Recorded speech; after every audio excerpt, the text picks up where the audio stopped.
be as normal and accessible as traveling to Europe. Our people must be able to book a flight in any part of Africa and return within the same week. No visa hurdles, no complex routes, just connection between our peoples. St. Kitts and Nevis has already opened its doors to Africa. Now we need to build open skies, open seas, and open systems that allow for seamless travel, trade, and exchange between the continent and our region. The current level of Africa-Caribbean trade is far too low and was pointed out by our gracious host. But this is not a weakness. It is potential. There's only one direction from here, and we all know what that direction is. That is up. Africa has the people. It has the land. It has the resources. What we need now is the political courage and the operational know-how to transform that potential into shared prosperity. Let this be the century where global Africa rises, not just in rhetoric, but in results. Let us not be daunted, for in the early 20th century, the Honorable, His Excellency National Hero of Jamaica, Marcus Garvey, formed the UNIA and built a company called the Black Star Liner, whose objective was to link Africa to the Caribbean. At that time, there were no presidents in the room, there were no prime ministers in the room, there were no major banks in the room, there were no independent countries in the room, and he did this at that time. So if he did this at that time, with the whole world against him, just imagine now that we have presidents in the room, prime ministers in the room, major banks in the room, and independent people in the room, what can we do as we forge this relationship with them? This is why I fully support the commission proposed by President Orama. And yesterday, we were all moved by the practical wisdom shared by elder statesman P.J. Patterson at lunch. This commission, if done well, can serve as the vehicle to help accomplish what we seek. Thus, the upcoming AU CARICOM summit in Addis Ababa must be remembered not for its speeches, but for its deliverables. With a combined market of 1.6 billion people, we have the numbers, we have the talent, and we have the momentum to make history, to make our history at this particular time. We stand ready. St. Kitts and Nevis has already signed 3 agreements with Afreximbank. Well, 2, we'll sign the 3rd one today, 2 of which involve private sector investments. 2 of which involve private sector investments. Our size has never defined us. As I often remind colleagues, Singapore is no bigger than St. Lucia. It's not about landmass. It's about leadership, partnerships, and strategic execution. These islands once propelled the economies of Europe, not to our benefit, but to our detriment. Let us now do it for us.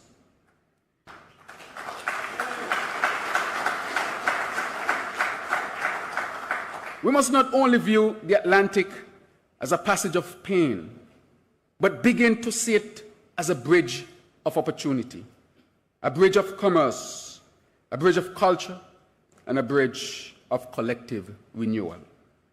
Today, allow me to pay homage to President Benedict Orama, my brother and a partner on this path, one of the great visionaries of our time.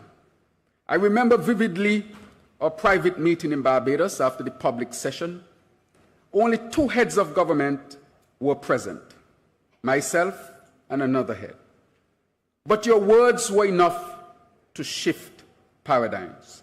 You touched me in a particular way with your clarity of thought and vision. And the very first agreement I signed as Prime Minister of St. Kitts and Nevis was with the Afreximbank, And the very first country to sign an agreement with the Afrexim Bank was St. Kitts and Nevis. That is the level of faith that I had, and that faith has grown. What you have achieved, books will be written about. You have not only laid a foundation, you have built a legacy. Put your hands together for President Orama. And to the incoming president, I've had the honor of engaging with you. And I am filled with hope. Your passion, intellect, steady resolve reassure me. And I am confident that you are the right leader to carry the torch forward. So let us welcome. He may not be here, but let me acknowledge him. So as I bring my remarks to a close, let us therefore unite as one people, not as scattered states, but as one global Africa, bound not only by ancestry, but by ambition. Let us build the Atlantic Bridge and step boldly into a future defined by our own vision. This is our time. The march has begun, and it cannot be stopped. Let us all join in. Thank you very much.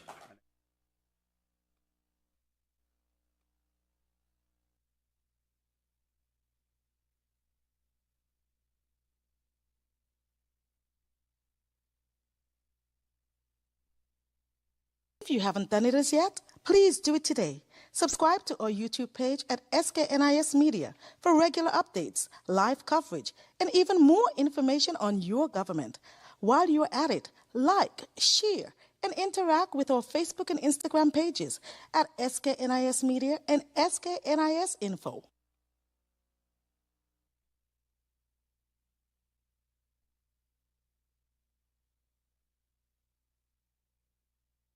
Mr. President, Excellencies, distinguished delegates, St. Kitts and Nevis has the honor to deliver this statement on behalf of the 14 member states of the Caribbean Community, CARICOM.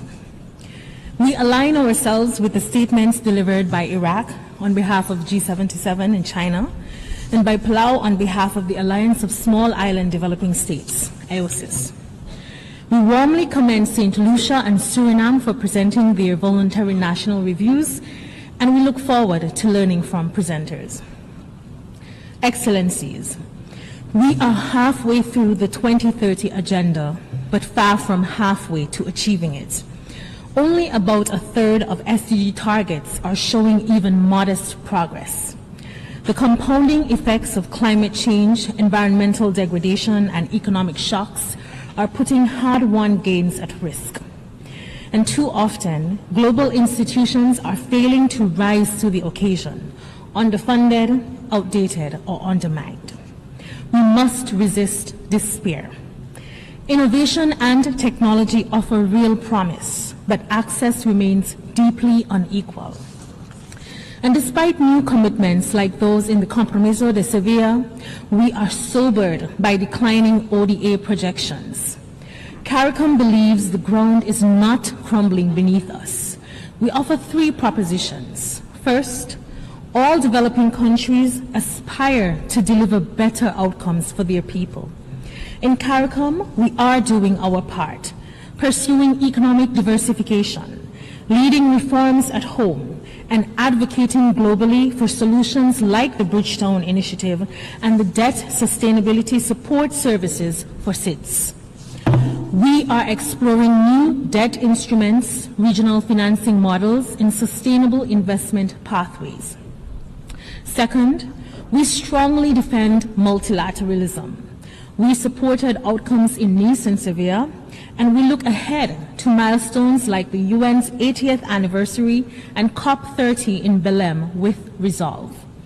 There is political will across divides. We must translate this into action. Third, sustainable development is not a zero-sum game. We share one planet. Our economies and futures are interdependent. Cooperation is not optional, it is essential. For the foregoing reasons, CARICOM is convinced that we have a solid foundation to hasten our actions. Mr. President, we urge a holistic approach to the SDGs. Women and girls must be at the heart of our development agenda. Structural barriers must be dismantled so that all women and men can realize their full potential. In the Caribbean, we are building more resilient, diversified economies, investing in digital services, sustainable tourism, creative industries, and climate-smart agriculture. We are strengthening our health systems to withstand climate-related threats, but we need sustained, scaled-up support. For CARICOM, the ocean is a lifeline. We welcome the outcomes of the 3rd UN Ocean Conference and call for urgent ocean financing for SIDS. Above all, without meaningful international partnerships, the SDGs will falter. This includes access to predictable financing, emerging technologies, and debt relief. Most critically, the international community must deliver on its commitment to support SIDS through the Antigua and Barbuda Agenda for SIDS, ABAS. We cannot speak of sustainable development without addressing the situation in Haiti. Haiti requires urgent action, sustained international engagement to meet its humanitarian needs and to support peace, security, and long-term development. Excellencies, as we commemorate 80 years of the United Nations, let us prove this institution still delivers for those who need it most. Let the next 5 years be marked by action, not excuses. Let us rise together and fulfill the promise of the 2030 Agenda. Thank you.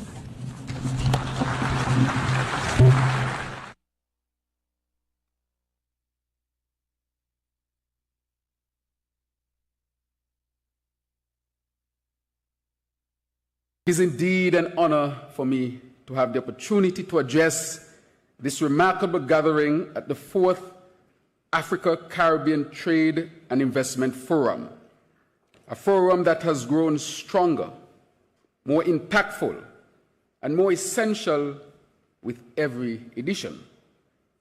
Its very existence is a shining testimony of our shared resolve to reunite the African and Caribbean peoples through trade, investment, innovation, and purpose. The theme, Global Africa, Uniting for Prosperity, is both timely and transformative. At this moment in history marked by global uncertainty, shifting power dynamics, and rising demands for equity, this calls us to action. It reminds us that our destiny is not to remain on the periphery of global trade and development, but to stand together at the center of a new global paradigm, one that reflects our strengths, our values, and our aspirations. We as governments carry the responsibility to shape the environment where opportunity flourishes. We must be bold enough to tear down the bureaucratic and physical barriers that separate us, and be visionary enough to build bridges of commerce, culture, and cooperation. And that is why I agree with Mr. Aliko Dangote. This is not hard. This is doable. What it requires is clarity of vision, consistency of purpose, and collective will. Let me share what is possible when these ingredients come together.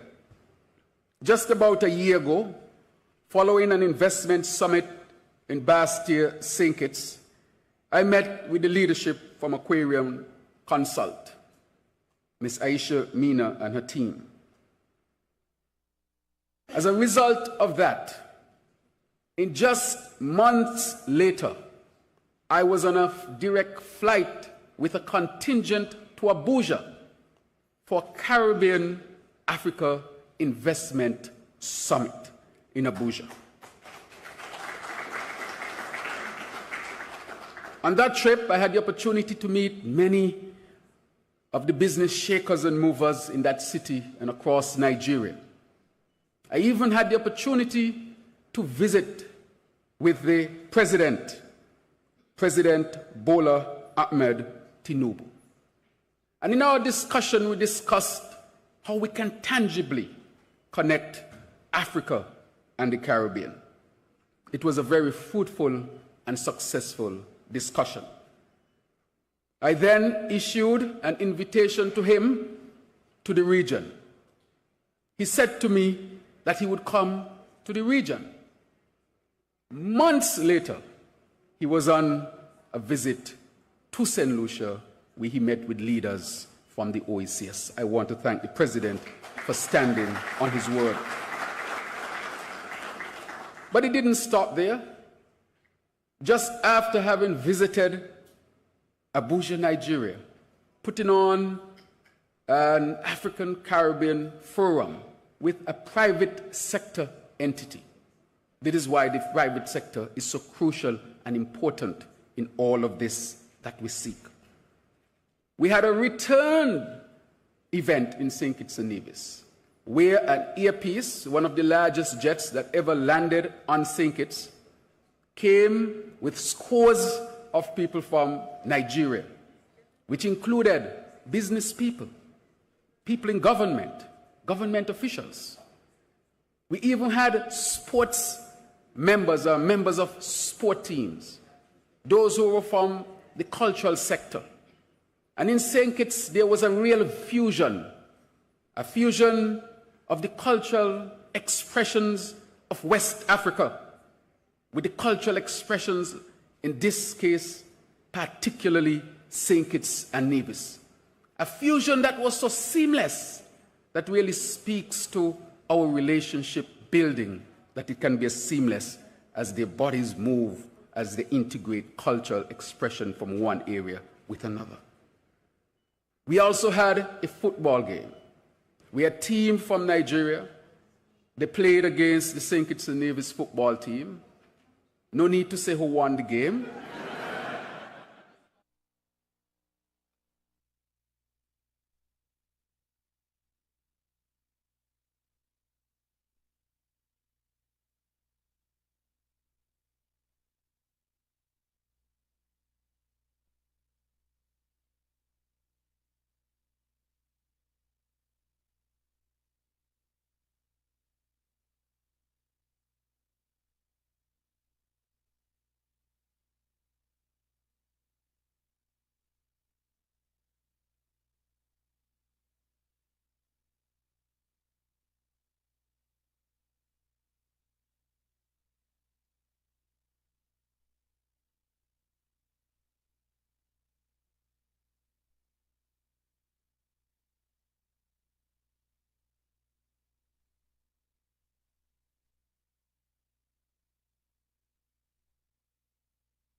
Good morning, everyone.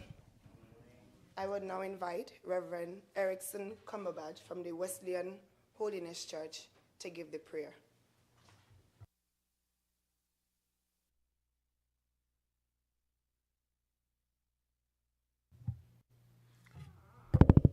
Good morning. Let us pray.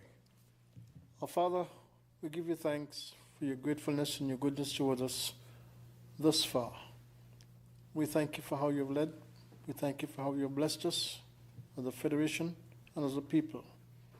We thank you for how you move on our lives and thus far for your leading in every aspect of our development. We ask that you bless this Parliament that meet to discuss the issues relating to our governance and going forward. We pray your special blessings on each presenter today. May it run according to your will, giving you honor and glory for Christ's sake. Amen. Thank you, Pastor Cumberbatch. You may be seated.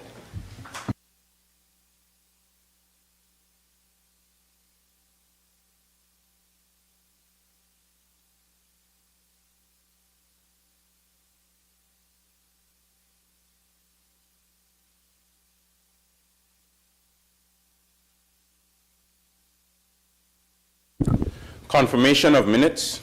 The minutes are deferred. Messages from the Governor General. There are no messages from the Governor General. Announcements by the Deputy Speaker. Yes, I have a few announcements. I have received notice of absence from the Honourable Member of St. Christopher 4. He's overseas on government duties. I've also received notice of absence from the Honourable Member for St. Christopher 5 and Honourable Senator Iselin Phillip. The Honourable Member for St. Christopher 6 will be late for today's sitting. Lastly, the Honourable Speaker is overseas on parliamentary duties. Those are the notices. Presentation of papers and of reports from committees. Petitions. Government notices. Unofficial notices. Questions. Requests for leave to move the adjournment of the National Assembly on matters of urgent public importance. Statements by ministers. I recognize the Honourable Member for St. Christopher 8.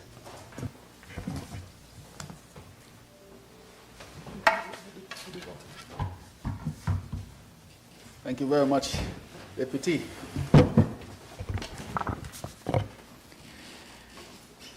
Madam Deputy Speaker, with your leave, I rise to update this Honourable House on a number of pertinent matters with respect to my ministries.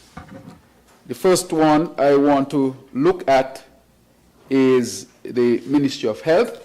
I continue to update the Parliament as to the transformation that health is going through, especially at all levels, but especially at the JNF Hospital, which we have had to really invest significant amount of resources, financial, human resource development, and so forth, to bring that hospital up to a new standard of operation. I want to thank the PS, Mr. Curtis Martin, who was once the Speaker of this Honourable House, whose leadership has been tremendous, along with his team. I would not be able to call all of their names, but I know that the team has been working hard, and even those who are the nurses, the doctors, the allied health workers, and also even those who clean the environment, those who make sure the meals are prepared, those who make sure that the beds are prepared. I want to recognize all of them as well for their tremendous work. Madam Deputy Speaker, a number of things have been done, and just want to highlight that today we received yesterday we received the first 2 of the fleet of ambulances that we'll be having here in St. Kitts and Nevis. So those 2 should be handed over tomorrow.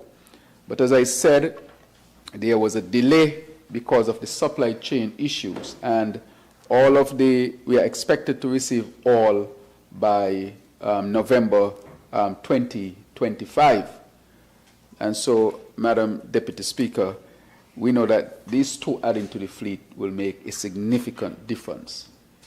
We'll make sure never again that there is a dearth of ambulances here on St. Kitts. This would ensure that the emergency services will almost always be delivering its service at a very high level. In addition to that, we just hired a number of EMTs and paramedics, 2 paramedics and about 6 EMTs to strengthen the emergency medical services. And we know that that also will have a tremendous impact. So in terms of having more ambulances, this will be the most ambulances we ever had in St. Kitts and Nevis, period. And this would be the most qualified cadre of emergency technicians or paramedics we would have ever had in our federation as well. So in addition to all of the specialists that we have added and the number of other services that we have added to the JNF, we are also making sure that our emergency services are also functioning at very high level. Madam Deputy Speaker, I also want to say that we are now seeing the fruits of all the investments we are making in the hospital. We are now seeing that the in-hospital deaths are declining as we speak. So after COVID, I think I spoke about the extra deaths from COVID. It happened across the whole world. For whatever reason, the mortality rate went up across the world after COVID. It could have been a combination of many things that resulted in a higher number of people dying as a result of that period. We suffered that, and I've spoken about it here. And to deal with it, we had to put, of course, a lot of measures in place so that we can start to see the declining rate of death in the hospital, and even to try to get ahead of the curve, even though we were following the normal curve of what happened post-COVID, whether it be in North America, Europe, or wherever, that we would start to see that curve bend so that we would have less deaths in the hospital. So, for example, in the second quarter of 2023, we had 132 deaths here in the Federation in hospital across St. Kitts and Nevis. In 2024, we had 125 deaths in the same quarter. And in 2025, so we went from 132 in 2023, 125 in 2024, and to 104 in 2025. That's after second quarter. So these second quarter numbers show us that we have now turned the corner and the number of deaths are dropping significantly. It means, therefore, that all the measures that we have been putting in place, we are finally starting to see that those measures are translating in saving lives. And we know that is a real number. We have examined the number and so forth. So to go from 132 to 125 to 104, so that 104 number is a significant number, because that would be 21 less deaths during that period. And 21, that is a significant number, maybe about a fifth or so. And that is about 20%. So to have a 20% drop off in anything is a significant number, especially in a small country. Those people whose lives are saved are our family members, our friends, our neighbors, and so forth. And so I really want to give a big shout out to the Ministry of Health, the doctors, the nurses, the maids, the cleaners, the orderlies. Without that full cadre, those who work in the lab, those who work in X-ray, those who are the physiotherapists, those who are the psychologists, whatever role you play at the hospital, this has definitely demonstrated that your work is really resonating. And so I wanted the country to know that we are now seeing that significant drop-off of intra-hospital deaths at JNF. So when I hear people talking about, people that I asked Ministry of Health, send me the numbers. I'm a medical doctor. I've been a medical doctor since 2005. This is 2025. That's 20 years.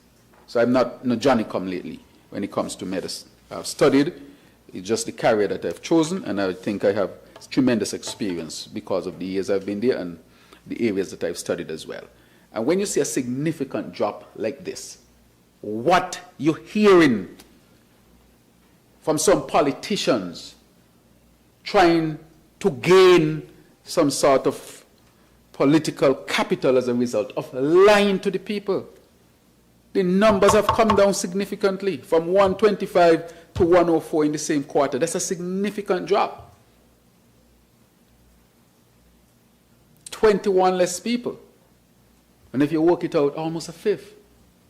So it's at least between 10 and 20%, so that's a significant number. I will have to calculate it. But I wanted to highlight how significant the drop-off is. And we will expect to see this number to continue to come down because of what we did. So I just want to put asunder that I would say,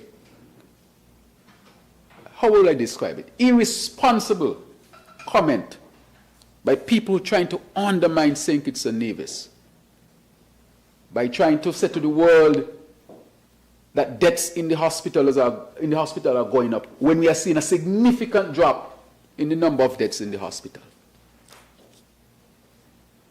And so I want to ask people to refrain from lying, to refrain from giving people misinformation for some sort of political advantage that you think you will gain from it. The numbers speak for themselves, Madam Deputy Speaker. Let us thank our healthcare workers who have really put in the work to ensure that we would see such tremendous results. And we expect that to improve and as we go, as these measures that we have taken at JNF Hospital take root. Madam Deputy Speaker, I've spoken over and over again about the changes we are making at the hospital. We intend that hospital will become an accredited hospital. We are on a journey of accreditation as I speak to you. We have improved in all areas. We have the most specialists ever, the most services that we have ever had at JNF. And therefore, I want to take this opportunity to thank them once again. Madam Deputy Speaker, the other matter I want to deal with is the matter to do with per diem. Again, people are misleading people of this country, saying to people in this country that we are seeing, I would say, an increase in per diem for ministers who travel. Madam Deputy Speaker, that is not so. As a matter of fact, the per diem that I get is the same per diem that was in place since 2008. It has not even been adjusted for inflation and increase in cost. No change has taken place with respect to the per diem. Again, seeking to spread misinformation to gain some sort of silly political advantage. And so I wanted to clarify, and there was a press release, I think, that was put out on SKNS dealing with the issue of per diem. And I just wanted to bring it here and raise it at the level of this Honorable House, seeing that my office deals with the issue of per diem, and to say that we have not changed the per diem for traveling ministers since 2008, Honorable Deputy Speaker. And so I just wanted to clarify those two things, to bring the update with respect to the new ambulances, to bring the update with respect to a decrease in in-hospital deaths, to put that nonsense to rest. And the last one to say that the per diem for ministers, that has not changed, and also to put that to rest. So I hope SKNS will pick up these, and the news media will pick up this and make it their headline. The Prime Minister has confirmed that there is no change in the per diem since 2008. And the Prime Minister has confirmed with statistics from Ministry of Health that there is a decrease in the intra-hospital deaths since this quarter in comparison to quarters of the previous 2 years. And so I will end my short statement there. Madam Deputy Speaker, may I please? Thank you, Honourable Member for St. Christopher 8. I recognize Honourable Senator Joy L. Clark.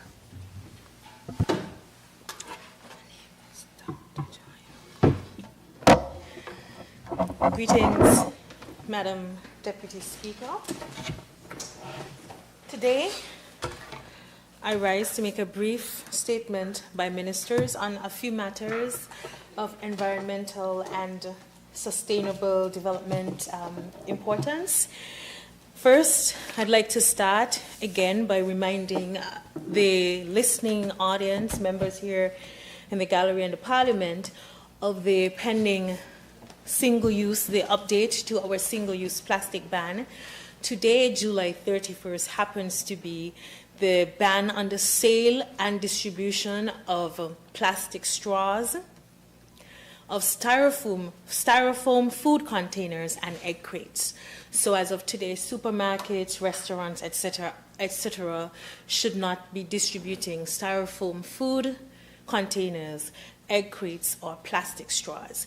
I welcome the institutions which have already transitioned their styrofoam egg crates to cardboard, and we also welcome the transition even by our general public with our single-use plastic ban. I would say that as the Ministry of Environment, Constituency Empowerment, Climate Action, in partnership with Solid Waste Management Corporation, as well as the Parks and Beaches Unit, continues its mandate of pollution and waste management, we thank the people of St. Kitts and Nevis for the partnership in this single-use plastic ban. We do acknowledge that we're seeing pockets of plastic distribution, mainly amongst our street vendors and our market vendors, and we're hoping that the stock of plastic would eventually disappear, and we encourage partnership by the persons who are patronizing these businesses. Walk with your reusable bags, and when you are offered a plastic bag, just say no and remind that vendor that you are no longer supposed to distribute plastic bags. We acknowledge that this is a behavioral change, and behavioral change takes time, and transition is important. Hence, no one can say that they have been fined $5,000 for distributing plastics.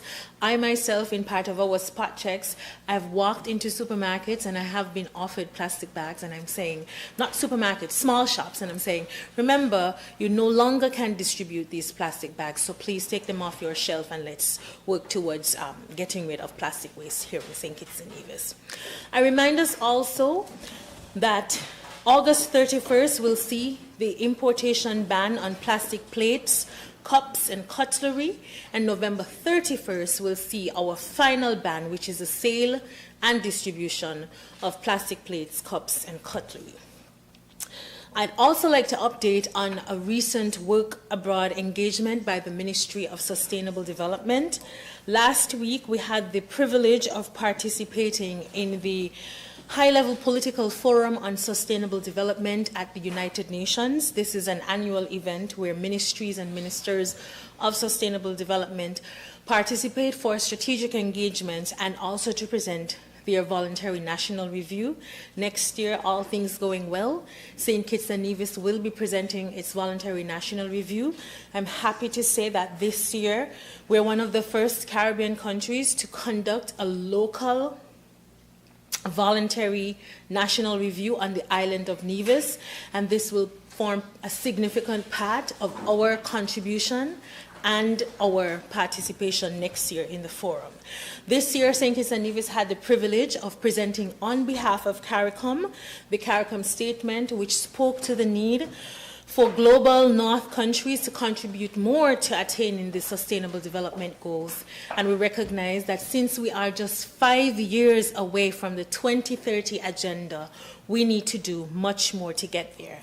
Sadly to say, in the Caribbean and right here in St. Kitts and Nevis, we're not even 1/3 of the way in meeting our Sustainable Development Goals.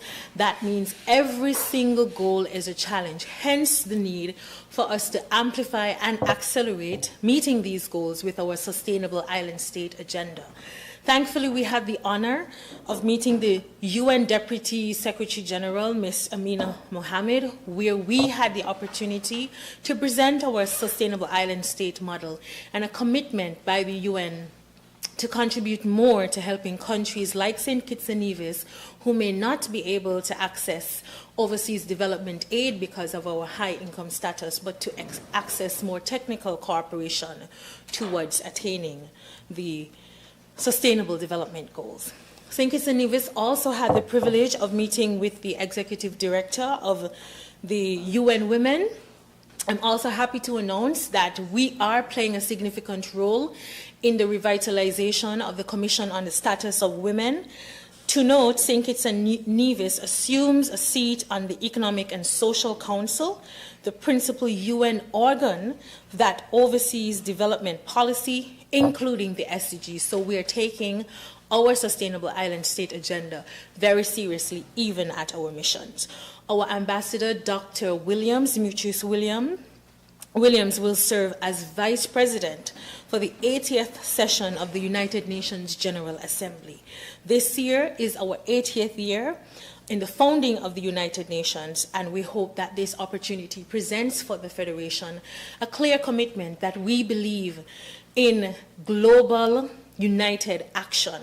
We recognize that the current geopolitics suggest that institutions like the UN are threatened, but St. Kitts and Nevis will continue playing its part towards global solidarity for development. St. Kitts and Nevis is also a member of the UN Mandela Prize Selection Committee, with our GG, our Governor General, serving as an eminent person there. So our work last week at the United Nations was completed with our strategic engagements with our UN partner, Global Center for Climate Mobility, and there we had a very, very significant diaspora engagement on climate change and climate resilience in St. Kitts and Nevis, and I want to thank not just the mission for its support, but also the Embassy in Washington, Her Excellency Jacinth Henry Martin, for her support in ensuring that this UN diaspora conversation happened, as well as our consulate, the Deputy Consulate General, that's Mr. Daniel, as well as Mr. Keith, for their support in getting such a significant conversation happening. And I'm happy to report that our diaspora is really interested in what happens in St. Kitts and Nevis as it relates to climate resilience. They have families here, they have homes here, they want to contribute, and we were able to facilitate that conversation. On that particular day, St. Kitts and Nevis also announced, in partnership with Global Center for Climate Mobility, the launch of our CCAF funding. This is our Community Climate Adaptation Facility funding. Applications have been open for over a week and will continue until August 15th. It's a short funding window, but we have set up a technical committee that will allow eligible groups to access between $5,000 US to $100,000 US funding, no strings attached, for projects around climate resilience and climate adaptation. Our work with our strategic partners, when we leave to meet with them, when we participate in international conferences, is showing fruits. And for us, we know that the fruits for constituents and residents and citizens is access to funding to make changes in their livelihoods. And the Ministry of Environment, Climate Action, Constituency Empowerment et al. Is proud to say that yet again we are delivering access to climate finance, funding, and tangible options for people to transform their lives. Now, this project facility invites community groups, non-governmental organizations, grassroots groups, grassroots organizations, informal community groups, networks, and cooperatives to participate in accessing this funding. Should you require information, you can reach out to any of our constituency empowerment officers at the Sands in Bastyr. We have a steering committee comprised of both Kittitians and Nevisians, persons who serve in the NGO space, technical leads who are going to guide our community groups in accessing these. Since we've launched, several persons have reached out asking how they can access this funding. We're making it flexible. We're making it easy for you to deliver your innovative solutions for your community groups. Whether you're a sporting group, church group, youth group, there is no limit to who can access. once you develop your projects. And as I said, we have a dedicated project development team to ensure that your submission meets the UN standards and you can access funding. We're happy to partner with the people of St. Kitts and Nevis on matters of environmental significance and sustainable development. We recognize that it is not always trending to talk about the environment, pollution and waste management, but it is so significant. And for that, we will never stop. Thank you, Madam Deputy Speaker. Thank you, Honorable Senator Clark. I recognize the Honorable Member for St. Christopher 1. Thank you very much, Madam Deputy. It's just a quick notice. As you know, the school year has come to a close and we're in the summer mode. And I just wanted to thank all of the teaching staff, all of the auxiliary workers, everyone who worked during this academic year in ensuring that our children were not only safe but would be successful at their exams. But I wanted to bring to the attention of the Honorable House of the work that we intend to do in a number of our schools in terms of the upgrades, because you know there's always a tendency for us to think that nothing is happening, and that is not always the case, Madam Deputy. At the Washington Archibald High School, we are going to, and this is a project that has been there for a while, we are going to be replacing the windows at the Washington Archibald High School. I think I said in this Honorable House, almost $1.2 million would have been spent at the Washington Archibald, both with the upgrades in electricity and other work that we had to undertake. And we are working right now in ensuring that come September, they would have internet connection throughout the school in terms of the upgrade being the biggest high school. And we are going to be doing extensive cleaning of the bathrooms there.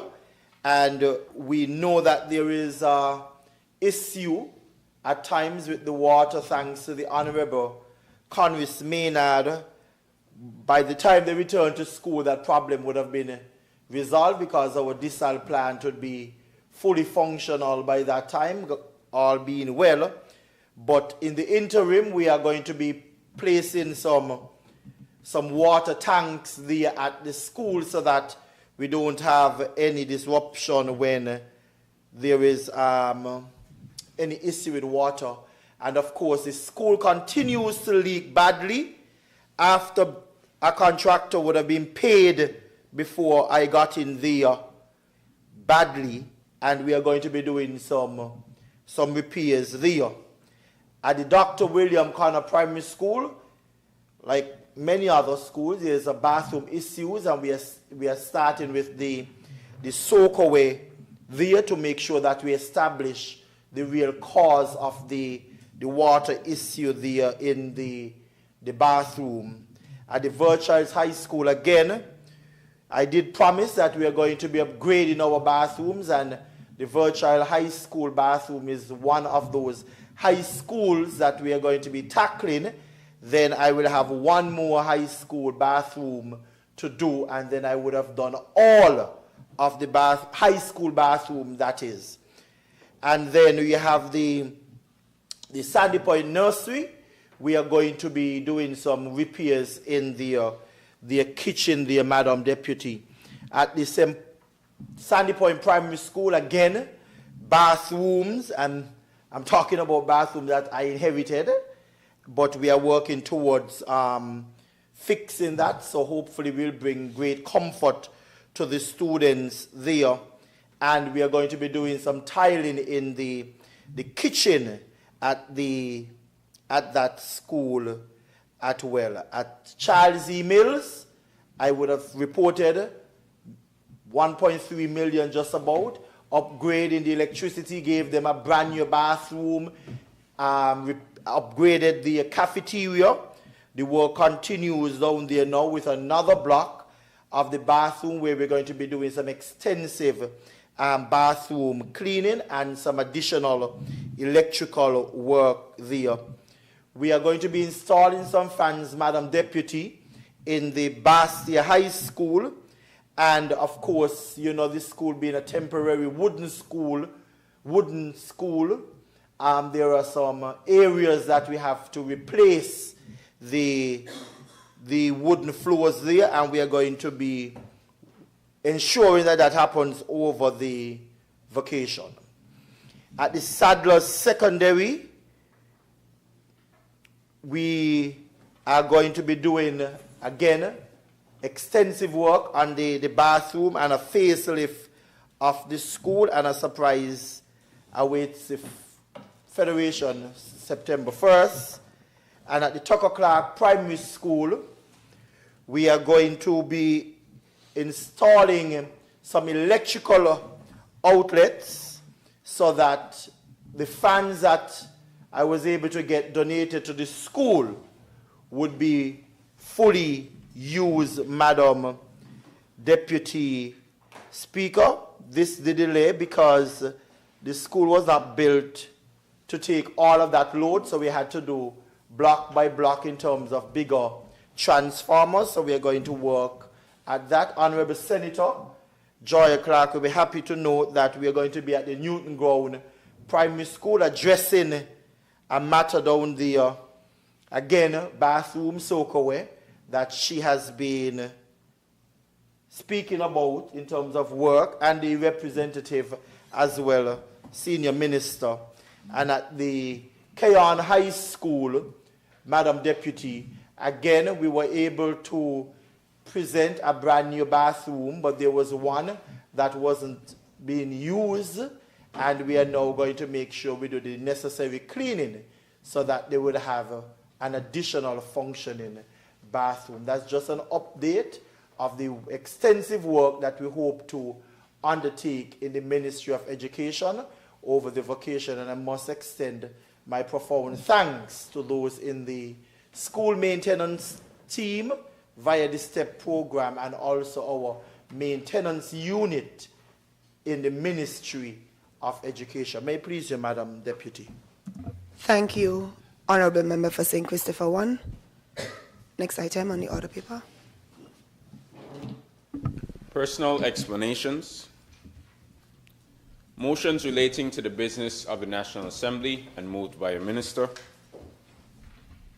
Introduction of bills and first reading. I recognize the Honourable Member for St. Christopher 8.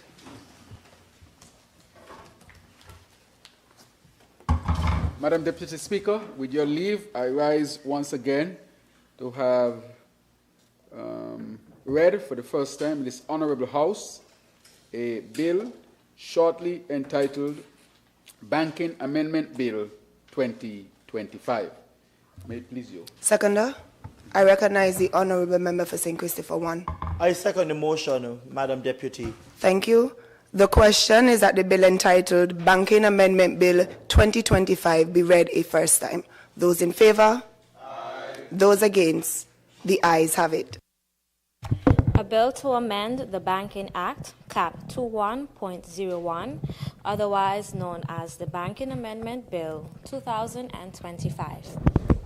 The bill entitled Banking Amendment Bill 2025 has been read a first time. Next bill. I recognize the Honourable Member for St. Christopher 8. Madam Deputy Speaker, with your leave, I rise once again to have read before this Honourable House for the first time a bill shortly entitled Eastern Caribbean Asset Management Corporation Agreement Amendment Bill 2025. May it please you. Seconder, I recognize Honourable Senator Clark. Madam Deputy Speaker, I second that motion. Thank you. The question is that the bill entitled Eastern Caribbean Asset Management Corporation Agreement Amendment Bill 2025 be read a first time. Those in favour? Aye. Those against? The ayes have it.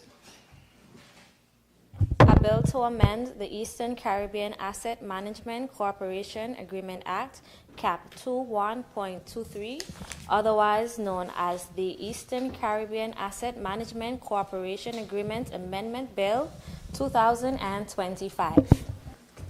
The bill entitled Eastern Caribbean Asset Management Corporation Agreement Amendment Bill 2025 has been read a first time. I recognize the Honourable Member for St. Christopher 8. Madam Deputy Speaker, with your leave once again, I rise to have read for the first time in this Honourable House a bill entitled Special Sustainability Zones Authorization Bill 2025. Seconder, I recognize the Honourable Member for Nevis 9. Madam Speaker, I rise to second that motion. Thank you. The question is that the bill entitled Special Sustainability Zone Authorization Bill 2025 be read a first time. Those in favour? Aye. Those against? The ayes have it. A bill to authorize and empower the Prime Minister with approval of Cabinet and, if necessary, the Nevis Island Administration to enter into development agreements for the establishment of special sustainability zones on real property within St. Christopher and Nevis, and to provide for related or incidental matters, otherwise known as a Special Sustainability Zones Authorization Bill 2025. The bill entitled Special Sustainability Zones Authorization Bill 2025 has been read a first time. Next item on the order paper. Public Business Bills, second reading.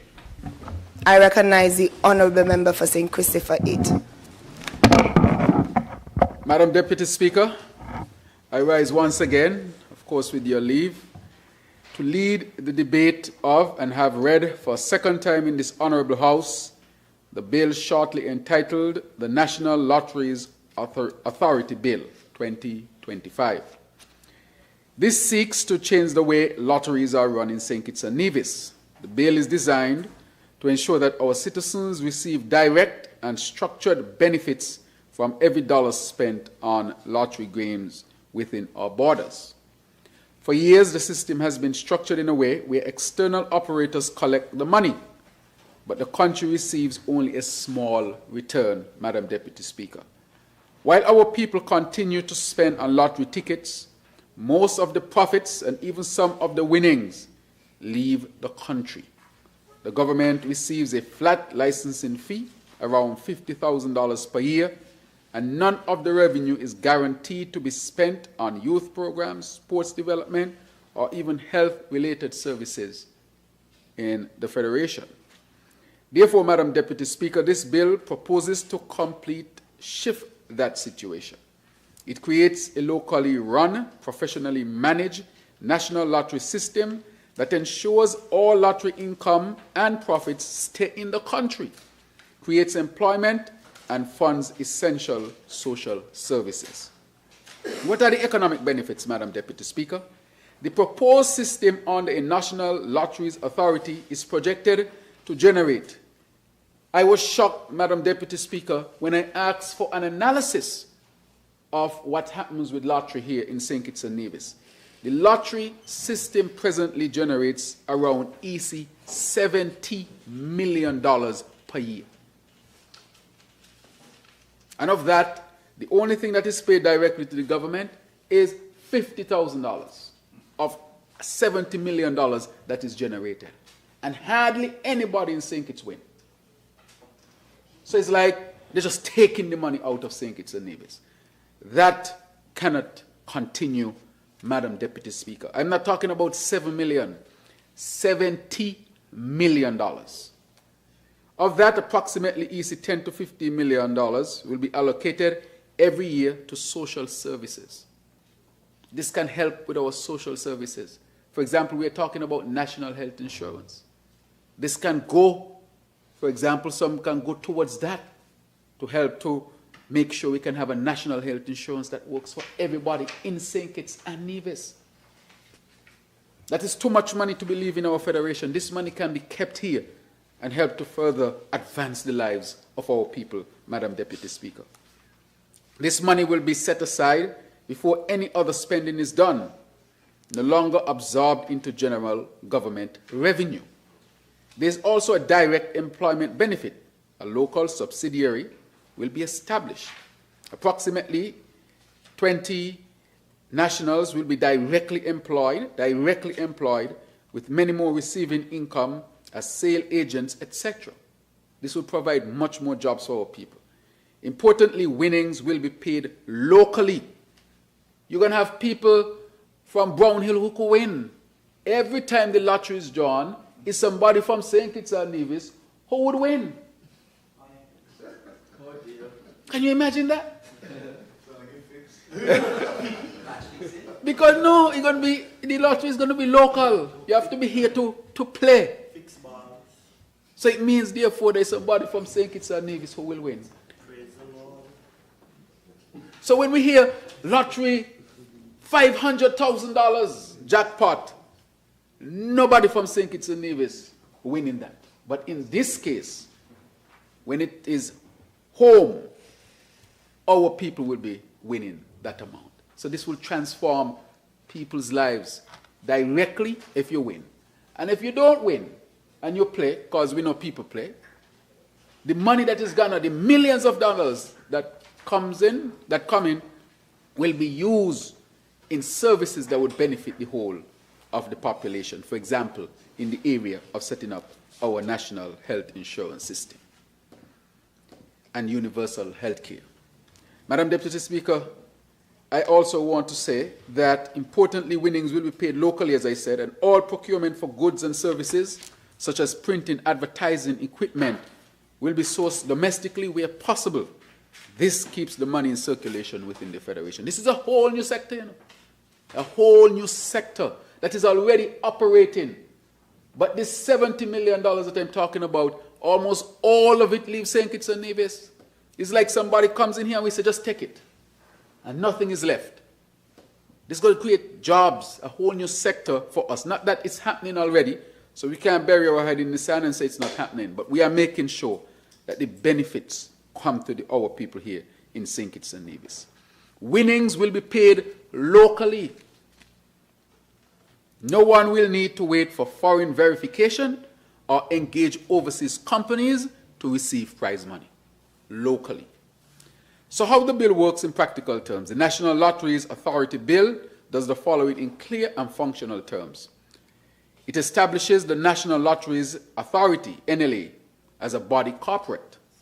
It will be governed by a 7-member board appointed by the Minister of Finance. This authority will have exclusive control over all lotteries and games of chance in the country, excluding casinos. This exclusivity is critical for ensuring proper control, enforcement, and transparency. The NLA will be empowered to contract a professional operator with experience in lottery systems to provide upfront capital, provide the technology and infrastructure, and train our local staff. Any such operator will set up terminals and video lottery machines in approved locations, provide software and ticketing systems, train sale agents and retailers, collect and report revenues daily, ensure prizes are paid promptly, submit detailed monthly financial statements, transfer a fixed percentage of proceeds to the Good Cause Fund that will fund stuff like medical insurance. All of these activities will be monitored by the NLA board and audited annually. Money will stay in the country, Madam Deputy Speaker. All revenue from ticket sales will be deposited in a bank account held in St. Kitts and Nevis. The money is not going to go outside. This is a major change from the current system where revenue is often processed abroad. Prices will be paid out locally, as mentioned. Commissions to agents, salaries for staff, and contracts for services such as advertising and printing will be awarded to domestic vendors, keeping the money circulating within the economy. Unlike before, no proceeds will leave our country unless legally and contractually required for licensed services. Funding for social causes, as mentioned, the bill requires that a portion of net profits be spent on 3 things. And I can say can be spent on youth development, in the area of sports, health services, fundamentally, health services. These allocations must be approved by the Minister of Finance, and the National Lottery Authority must publish an annual report showing how the funds were used. The Minister of Finance can also direct that funds be distributed fairly across the country. Proper oversights and financial control, Madam Deputy Speaker. All NLA financial accounts must be independently audited every year. The audit report must be laid before the National Assembly. The authority will benefit from tax and customs exemptions, enabling more funds to be used for national purposes. The authority is also required to comply with all anti-money laundering, counter-terrorism financing, and know your customer laws. This ensures full alignment with local and international financial regulations. Madam Deputy Speaker, the Gaming Commission, which functions through the Financial Services Regulatory Commission, is the chief regulatory authority for all forms of licensed gaming activities in St. Christopher and Nevis, and will continue to be the regulator of the NLA even with the passage of this bill. Its statutory mandate under the Gaming Control Act includes the following: issuing, renewing, restricting, or revoking gaming, racing, and lottery licenses, as well as supplier and employee registrations. Conducting examinations and investigations to ensure that all gaming operators comply with legal standards, internal controls, and anti-money laundering laws. Monitoring audited financial statements, verifying revenue reports, and enforcing proper record keeping by gaming entities. Enforcing prohibitions on underage gambling, swindling, and cheating. Maintaining exclusion and self-exclusion lists, and promoting responsible gaming. Imposing administrative penalties and issuing fixed penalty notices for regulatory breaches. Advising the Minister, making rules, and collaborating with law enforcement and financial intelligence units to safeguard the gaming sector from criminal infiltration, money laundering, and terrorist financing. Even where certain certain statutory entities like the National Lotteries Authority are exempt from specific procedural provisions, such as Section 18, if we go to Section 18 of the bill being debated here, the Gaming Commission retains system-wide oversight to ensure that all gaming activities in the Federation is conducted with transparency, integrity, and accountability. Madam Deputy Speaker, that is very important. No private company or foreign operator will be allowed to run lotteries unless contracted by the NLA. Any attempt to conduct illegal lotteries will attract a fine of up to $50,000 or imprisonment for up to 2 years. This ensures clarity, order, and fairness in the gaming industry. A proven model that works, regionally tested, Madam Deputy Speaker. This is not a theory. When I spoke to others from other territories about their lottery, and they asked me, how much millions are you getting from your lottery yearly to pump into helping your people? I said, the only thing we get is $50,000 in tax. They are telling me they're collecting $15 and $20 million. I can't believe this up to now, Madam Deputy Speaker. Totally shocked that $70 million is moving out of St. Kitts yearly, and all that we get is $50,000. Madam Deputy Speaker, this model has worked in other Caribbean countries with results that are clear and measurable. For example, Grenada. Grenada's National Lotteries Authority has been directly responsible for scholarship programs, support for primary and secondary school sports, and cultural festivals, including carnival and national celebrations. The investment in technology, such as the Abrazo online system, has increased transparency, expanded retail points from 46 to 78, and improved efficiency across the entire network. Madam Deputy Speaker, in Guyana, the Guyana Lottery Company has contributed billions to the national treasury. Huh? Well, you still be millions, even if you convert it.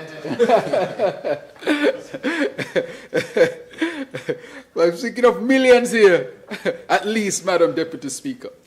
Those funds have supported a wide range of community projects, from maternal and child child care, health to education support, youth empowerment, and care for the elderly.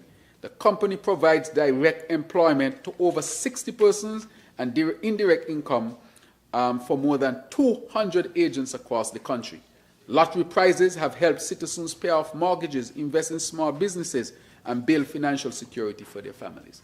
The good thing about these, Madam Deputy Speaker, is that if we have a draw every month, is every month a petition or a vision going to win something. When we do it at the quarter, same thing. When we do the big draws of millions, same thing, Madam Deputy Speaker. Our people are going to have the benefit all around from this.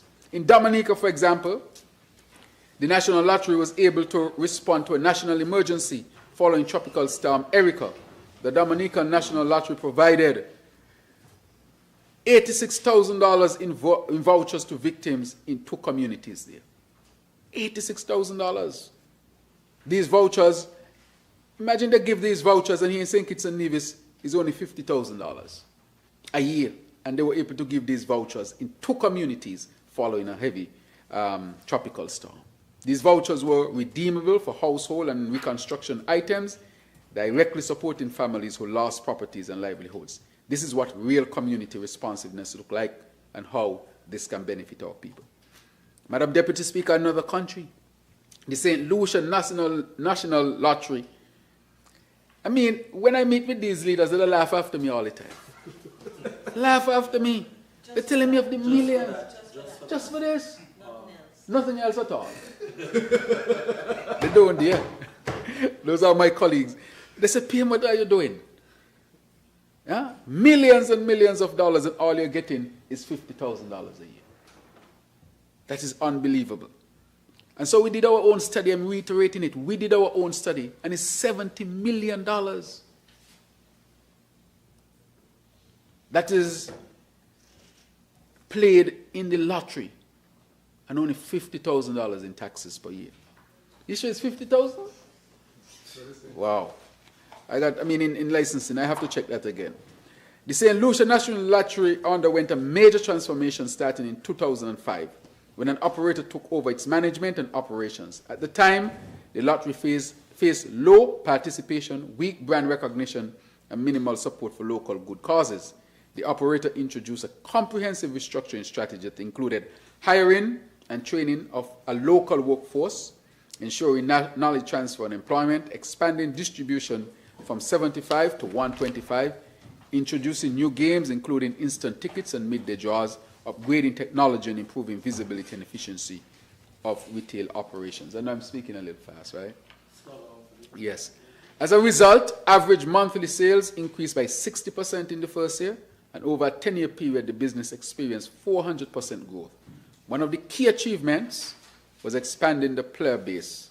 In 2005, we recognized. But what we are saying here, Madam Deputy Speaker, is that all of this benefited the people of St. Lucia. Here in St. Kitts and Nevis, we already play the lottery, but we are not benefiting from it, Madam Deputy Speaker. Currently, we operate under an outdated 1957 Act. The government has historically granted ad hoc contracts to foreign companies to run lottery games without any statutory structure or proper public benefit provisions. In 2021, we adjusted gaming laws to introduce proper licensing and regulatory systems, but those laws did not provide for a dedicated national lottery. This bill fills that gap. The model we are adopting is the same as used in St. Lucia, Dominica, St. Vincent and the Grenadines, Grenada, and Guyana. These countries have shown that exclusive national lotteries can be run successfully with strong public benefit and local control. So, Madam Deputy Speaker, as I wrap up my contribution to this bill, I would say that this allows us to take control of our lottery sector, ensure that all revenues and profits stay in St. Kitts and Nevis, and establish a reliable, transparent source of funding for social development, especially as we are seeking to have universal health care here in St. Kitts and Nevis. It is a financial management tool that will help us grow our economy as well and help to give our people more support. The bill is modeled on proven successes in Grenada, Guyana, Dominica, St. Lucia, and elsewhere across the region.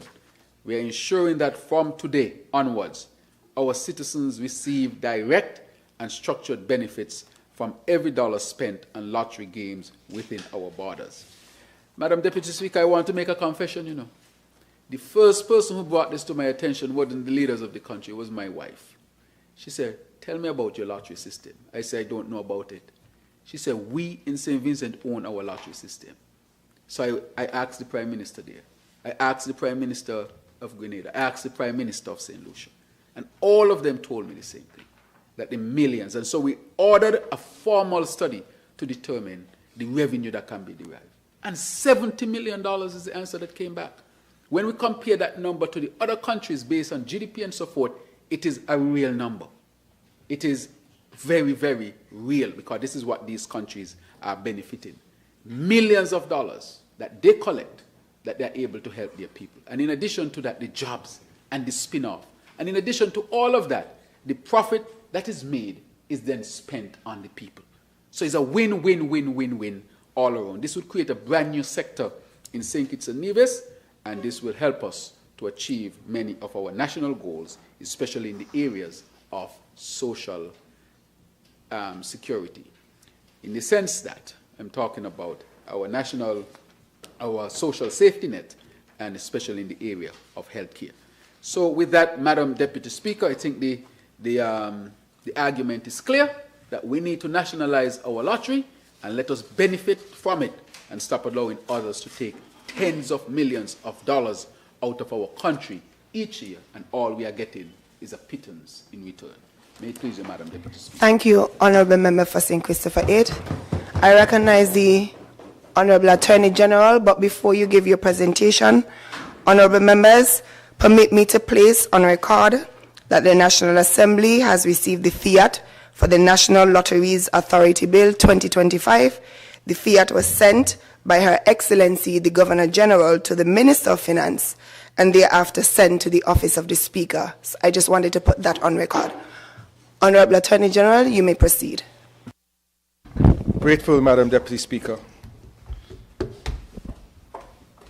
I wish to second the motion and to contribute to the debate on the National Lotteries Authority Bill 2025. And my role today, Madam Deputy Speaker, is to offer a comprehensive explanation of the National Lotteries Authority Bill, clause by clause, so that the honourable members of this House and the general public may appreciate both its technical construct and its policy significance. I'll start by clause 1. That cites the Act with its name, and it marks what we believe, Madam Deputy Speaker, is a modern statutory regime for the conduct of public lotteries and games of chance in St. Christopher and Nevis. Clause 2 deals with interpretation. It introduces key concepts such as agent, games of chance, and lottery, and references critical legislation such as the Anti-Terrorism Act, the Proceeds of Crime and Asset Recovery Act, and the Financial Services Regulatory Commission Act. And this ensures that our lotteries framework is aligned with our broader legislative and financial integrity architecture. Clause 3 deals with the application of the Gaming Control Act, and this is very important, Madam Deputy Speaker. The National Lotteries Authority is going to be regulated by the Gaming Commission. So this clause ensures that the regulatory umbrella of the Gaming Control Act remains intact, and the NLA will operate within the oversight of the Gaming Board, maintaining continuity in national gaming supervision. Clause 4, Madam Deputy Speaker, establishes the authority as a new statutory body with full corporate powers, including the right to sue and be sued, and this marks a shift from the informal or ministry-controlled operations to a legally robust corporate governance structure. Clause 5, Madam Deputy Speaker, deals with the powers and duties of the authority. This outlines the wide-ranging powers of the authority, from organizing and controlling lotteries to entering joint ventures and engaging experienced third-party operators. It also mandates financial self-sufficiency, and that's very important. It mandates financial self-sufficiency, so the National Lotteries Authority is not going to be coming to the government for any money. And that self-sufficiency will be dealt with prizes, reserve funds, and liabilities supported by revenues. Clause 6 deals with the responsibility for operating lotteries, and the authority shall have the sole lawful operator of public lotteries and games of chance in the Federation, ending the era of fragmented and ad hoc arrangements, Madam Deputy Speaker. The authority under Clause 7 is governed by a 7-member board appointed by the Minister of Finance, bringing in multidisciplinary expertise, finance, law, IT, etc. And appointments are time-bound, publicly gazetted, and revocable, ensuring accountability. So the National Lotteries Authority will operate like most other statutory bodies within the Federation. Section 8 speaks about the validity of acts of the authority, and it protects the authority's operations from legal paralysis due to administrative defects like unfilled vacancies or minor procedural irregularities. Clause 9 deals with the appointment of a general manager who will be the leader, the operational leader of the authority, and appointed by the board with ministerial approval, and their presence at board meetings, except special circumstances, ensures coherence between the governance of the authority and execution. Clause 10, Madam Deputy Speaker, speaks about the appointment of officers and agents. The board or the authority or professional lottery operator acting on its behalf may hire agents under written contract to distribute and market lottery products. This enables flexibility, territory-wide retail operations while maintaining chain of custody. So in other words, Madam Deputy Speaker, there will be individuals that will participate in this new economy. So persons that will sell lottery tickets, persons who will have the one-arm bandits, and all of those different agents of the National Lotteries Authority will be audited by the National Lotteries Authority so that there's tight supervision and a chain of command in those operations. So it's not just the National Lottery Authority doing everything on its own. There'll be persons, small businesses who will be able to take advantage of the National Lotteries operations. Clause 11 deals with the committees. So the minister may establish committees of the board to examine specific issues. For example, there could be an AML committee, which is specially assigned to deal with anti-money laundering, counter-terrorist financing issues as part of the board. So that clause gives flexibility to have technical consultations and compliance reviews, etc. Clause 12, Madam Deputy Speaker, deals with the protection of members. Like most statutory corporations, board members acting in good faith are indemnified from personal liability, and this is a standard clause to ensure that directors are fearless in their decision-making once they act in good faith. Clause 13 deals with meetings and procedure of the board, quorum, voting, special meetings, minute keeping, etc. Clause 14 deals with disclosure of interests. So if there's anyone in the board who has a conflict, they must disclose it. So it's an anti-conflict of interest clause, and members must declare their interests and recuse themselves from decisions that involve conflicts of interest. Naturally, this is a transparency provision and reflects the good governance efforts the government is making government-wide. Clause 15 creates a seal of the board, which is standard for corporations. Clause 16 deals with service of notices that should be addressed to the general manager, etc. 17 deals with powers to delegate functions to different committees and individual members within the Act. And then 18 deals with the remuneration of board members or co-opted advisors to be compensated from the authority's funds as approved by the minister. So there's still ministerial oversight. And then there 19 is policy directions. The minister retains the power to issue general policy directions similar to most statutory corporations in the Federation, including the equitable geographic distribution of funds. For example, as the Honourable Member for St. Christopher 8 and the Prime Minister said, the monies raised and the profits raised by the National Lotteries Authority will go towards the people of St. Kitts and Nevis. So the minister can give policy directions as to the proper distribution of those profits throughout the country, not skipping any particular areas or focusing the profits in one area as we have seen in the past by other administrations. Clause 20 deals with the funds of the authority, which includes sale revenue, appropriations, other assets, and it has to be deposited in approved bank accounts in St. Kitts and Nevis, ensuring transparency and auditability. Clause 21 deals with the borrowing powers. The authority may borrow with ministerial approval, but that is naturally a last resort. Then there's section 22, which says the minister may guarantee the authority's debt if called upon. That's another last resort. 23, application of the funds. The funds must be used by law for youth, sports, and health programs approved by the minister. And this clause codifies the direct social dividend that the member for number 8, St. Christopher 8, and the mover of the bill reference. There's also a reserve fund. So there's a reserve fund to be created for contingencies with the minister's consent, and this creates resilience and future-proof operations.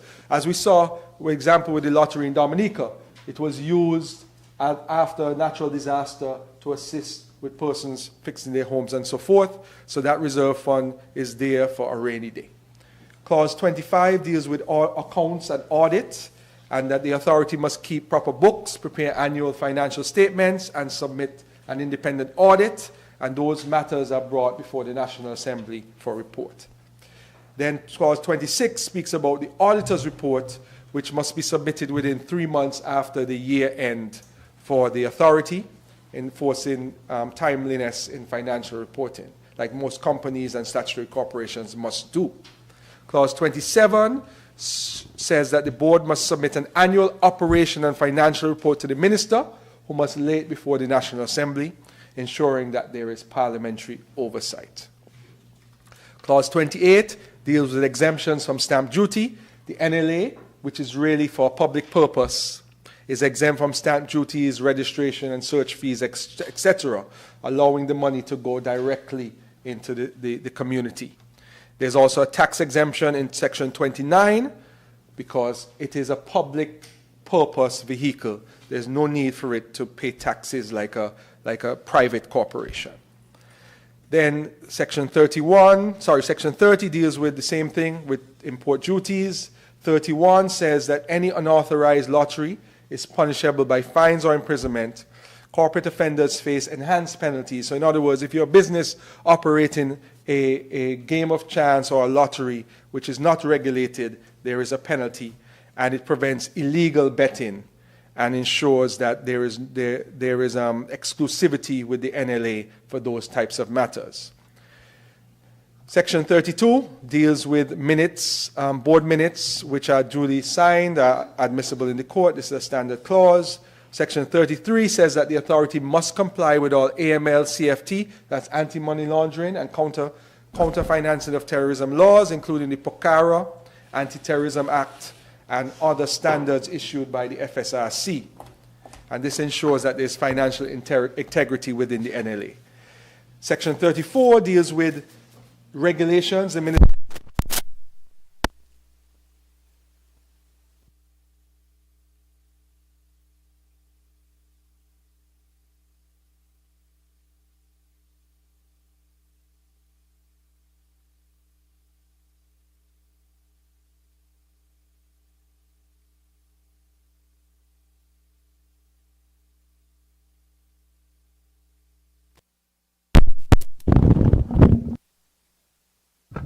Testing 1 to 3.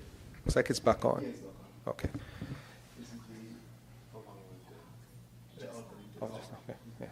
Yes, Madam Deputy Speaker, if I'll go back just one step to, yes, we're repealing the Lotteries Act, which is outdated.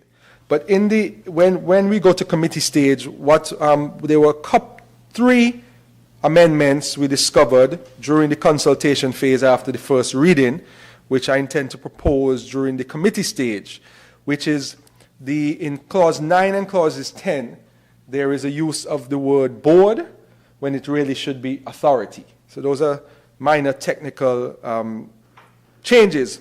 But there's one particular additional clause, 36, which we need to add to the legislation, which was brought to our attention by the FSRC. This act is going to come into force when it is gazetted, if it is passed. However, the exclusivity is only intended to come into force from January 1st, 2026. However, there are some games of chance licensees that have their annual subscription that go into 2026. So how we intend to deal with that is that we are creating a transitional clause which will read, this act shall come into force on the date of publication except for provision of Section 6. Section 6 deals with the exclusivity of operating lotteries and games of chances. Section 2, which we propose, will say, the provisions of Section 6 shall come into force on the first day of January 2026, except in relation to the licensee holding a valid license under the Gaming Control Act, who may continue to operate under that license until its expiration or revocation. So in other words, if a person was granted a license on March 12th, 2025, for a year, they will be allowed to operate until March 11th, 2026. However, anyone whose license expired at the end of 2025, they will no longer be allowed to operate because of the exclusivity that the National Lottery Authority will have pursuant to this legislation as of January 1st, 2026. I want to end by saying, Madam Deputy Speaker, that to echo the sentiment, this is a matter of control. National lottery authorities in our neighboring islands have been very successful. They have been able to provide millions of dollars in youth programs, sports programs, and in health programs. And there's no reason why we should not similarly modernize our lotteries regime so that the benefits of our lotteries, not just in the winnings, but in the social impact, remain within the Federation. And that is the intention of the National Lotteries Authority, and that is why I pray that this Honourable House will safely pass it. May it please you, Madam Deputy Speaker. Thank you, Honourable Attorney General. I recognize the Honourable Member for Nevis 9. Madam Speaker, I had not intended to say anything, and I promise that I will be less than 5 minutes. I want to say that I understand what the government has come here today to do. The numbers that have been set out by the honourable mover of the bill are quite eye-opening, quite shocking, if I can say that. If those numbers are accurate, the honourable mover is saying that some $70 million a year is being generated here by lotteries. And so, having control of that, and indeed what has been said, that of course in other countries, including some of our neighbors, the money is collected by government from lotteries and the operation of lotteries, that those monies are put to good use. Sports, social infrastructure, as we have heard, education, scholarships, and the like. I want, however, to sound a cautionary note, because whilst we have heard, as is the position of governments everywhere, the good things that will come from the government localizing the lottery and taking more control of the lottery, I am not hearing much being said from the government benches about how do we protect our people. You see this thing called gambling, because when we say lotteries, maybe sometimes people don't recognize that we're talking about gambling. And this thing called gambling can, for many, be ruinous. It can be something that is addictive and something that leads to financial ruin. And whilst I'm not standing in opposition to what the government is seeking to do today, because I well recognize the good rationale and reasons behind it, I feel that whatever money is being generated by this new approach, that there has to be some funding earmarked to educate our people. I have stood in this parliament in the past Madam Speaker, Deputy Speaker, and I have supported the efforts of the government on financial literacy, where they have sought through some, in my view, groundbreaking programs, the Aspire program more specifically, to educate our people about their finances, how financing works, and I think that those measures are commendable. But today I am hearing, listen, people are gambling, they're spending money, let's see how the government could get a bigger share of the money that they're spending so that we can turn around and do good things in the community for the people who are gambling and spending money, among others. And that, I believe in some places they refer to these things as sin taxes. You hear that? We're taxing sin. And if you could tax sin and use it to save people, I suppose that's a good thing. So my simple point in rising on this debate is to say to the government that whilst you seek to raise money from the operation of lotteries within St. Kitts and Nevis, that there be some focus on putting some of that money into education and into encouraging our people as much as possible. If they're going to game responsibly. Just as we say, well, you can drink alcohol, but drink responsibly. Because we know gambling has ruined many a man and woman. Gambling has caused serious financial pain and harm to a lot of families. And I would want at least there to be in this House an appreciation of the negatives that could potentially be associated with gaming, and as a consequence, the encouragement of our people that there will be part and parcel of the money that we anticipate, some effort at education, re-education, continuous education, because I think only so can we really say to the Kittitian and Nevisian public that, listen, these programs are dovetailing into each other. Put differently, Madam Deputy Speaker, I would have difficulty supporting Aspire, which is intended to educate and help our people in relation to their financial management, and at the same time appearing to support gambling, which arguably does the opposite. Now, if you win, the Prime Minister says everybody going to get a chance to win, then that's a good thing perhaps. But what if you lose and you're a perennial loser? Or what if, as I hear sometimes, you win a little something and so you get the little sweetness now in your mouth. You start to say, boy, I win 10,000, let me keep going. And you lose not only that, you lose everything else. You start to borrow money from friends and family. You start to do various things. And so we have, whether it is marijuana, whether it is gaming, whether it is alcohol, whatever it is we come into this House and talk about, we have to, I believe, be open in terms of our debate and our presentations and say, listen, this is the upside. The upside is we will make money. When we look around the region, we see other countries with their lotteries commission earning money for good purposes, to be put to good uses. But there is a downside as well. And how do we manage the downside risk? Everything in life we do, Madam Deputy Speaker, has pluses and minuses.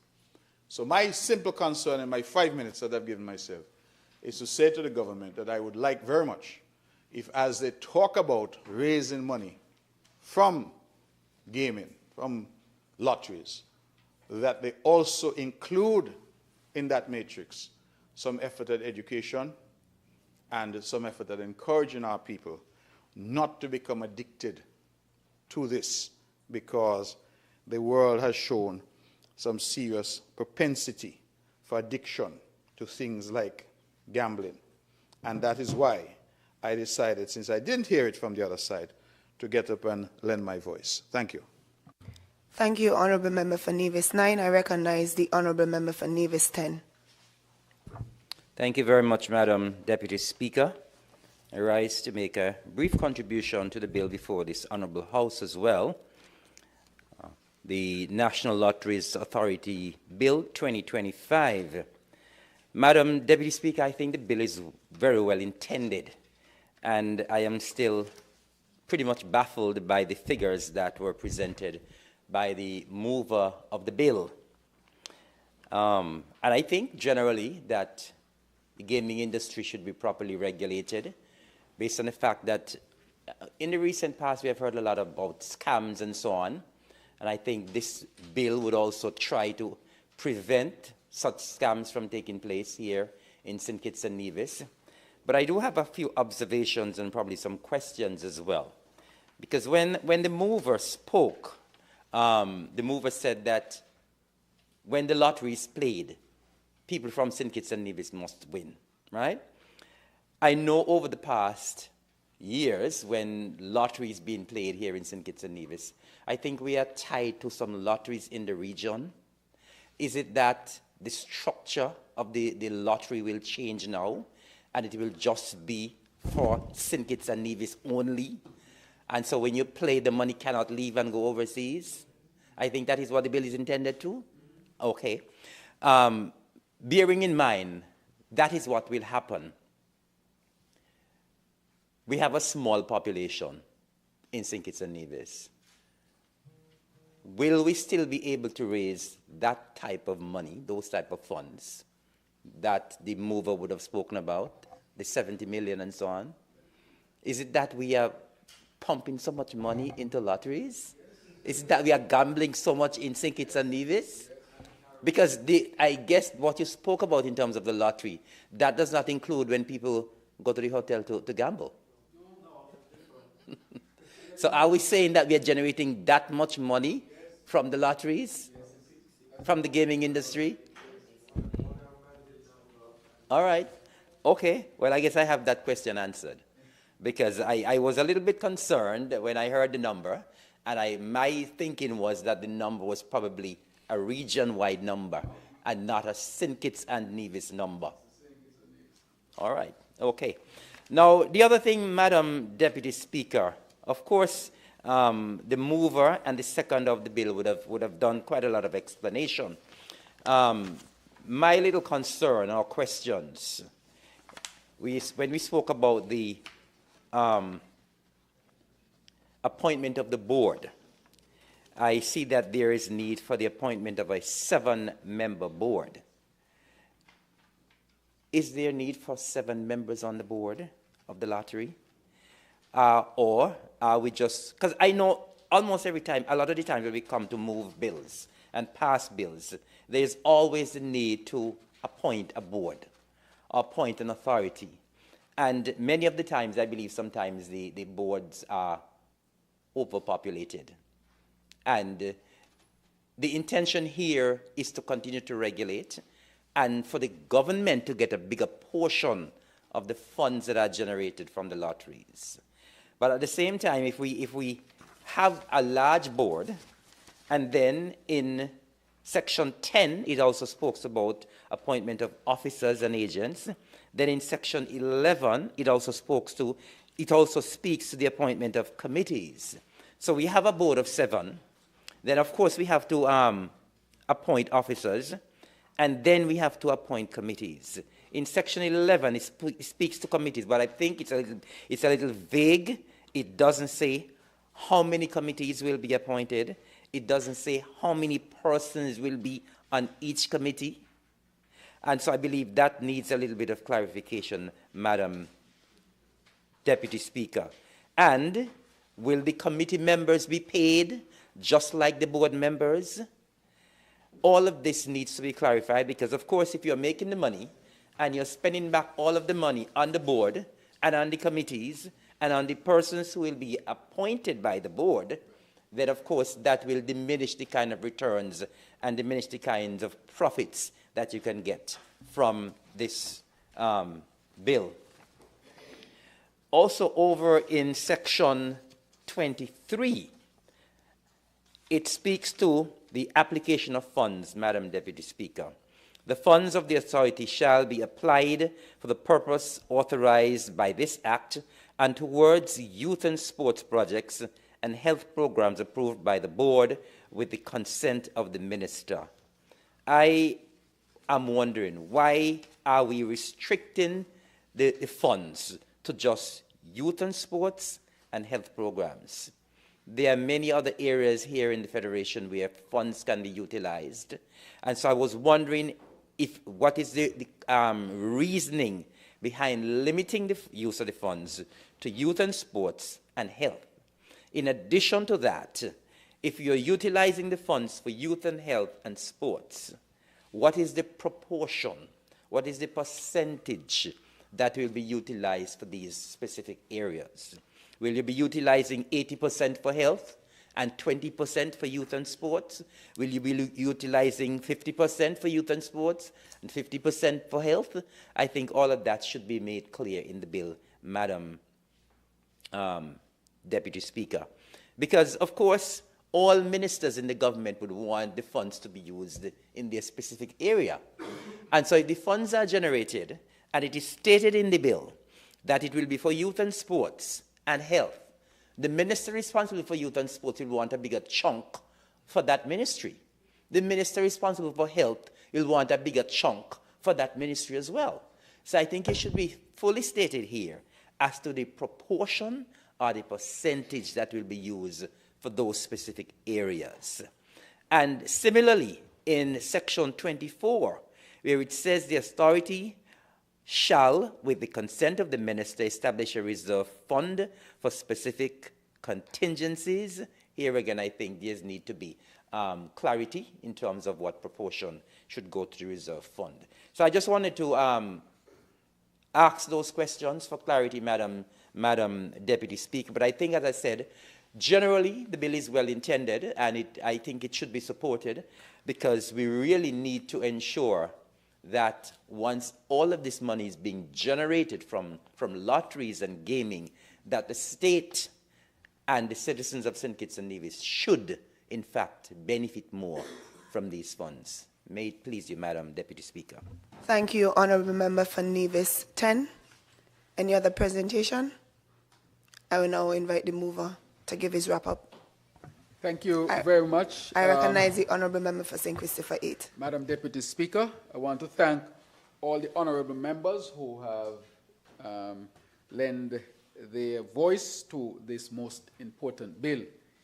With respect to what was said by the member from number 9 opposite, I share that our people need to be educated financially, and that is why we have started the Aspire program, which he alluded to. That, just to update our country, that will become part of our curriculum in September in the schools, so that all of our young people would have access to that type of financial education, Madam Deputy Speaker. And so that will not only stay there, that will spread across the Federation to ensure that our people are well educated. The matter is this, Madam Deputy Speaker. These numbers that I mentioned today are numbers that exist now.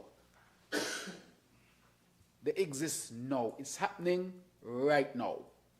And as I said, we cannot bury our head in the sand, because if we do, every year, somebody is going to be taking this $70 million from St. Kitts and Nevis. And all we get is a pittance. $50,000 in what is it? That's you're paying, what, a fee or something?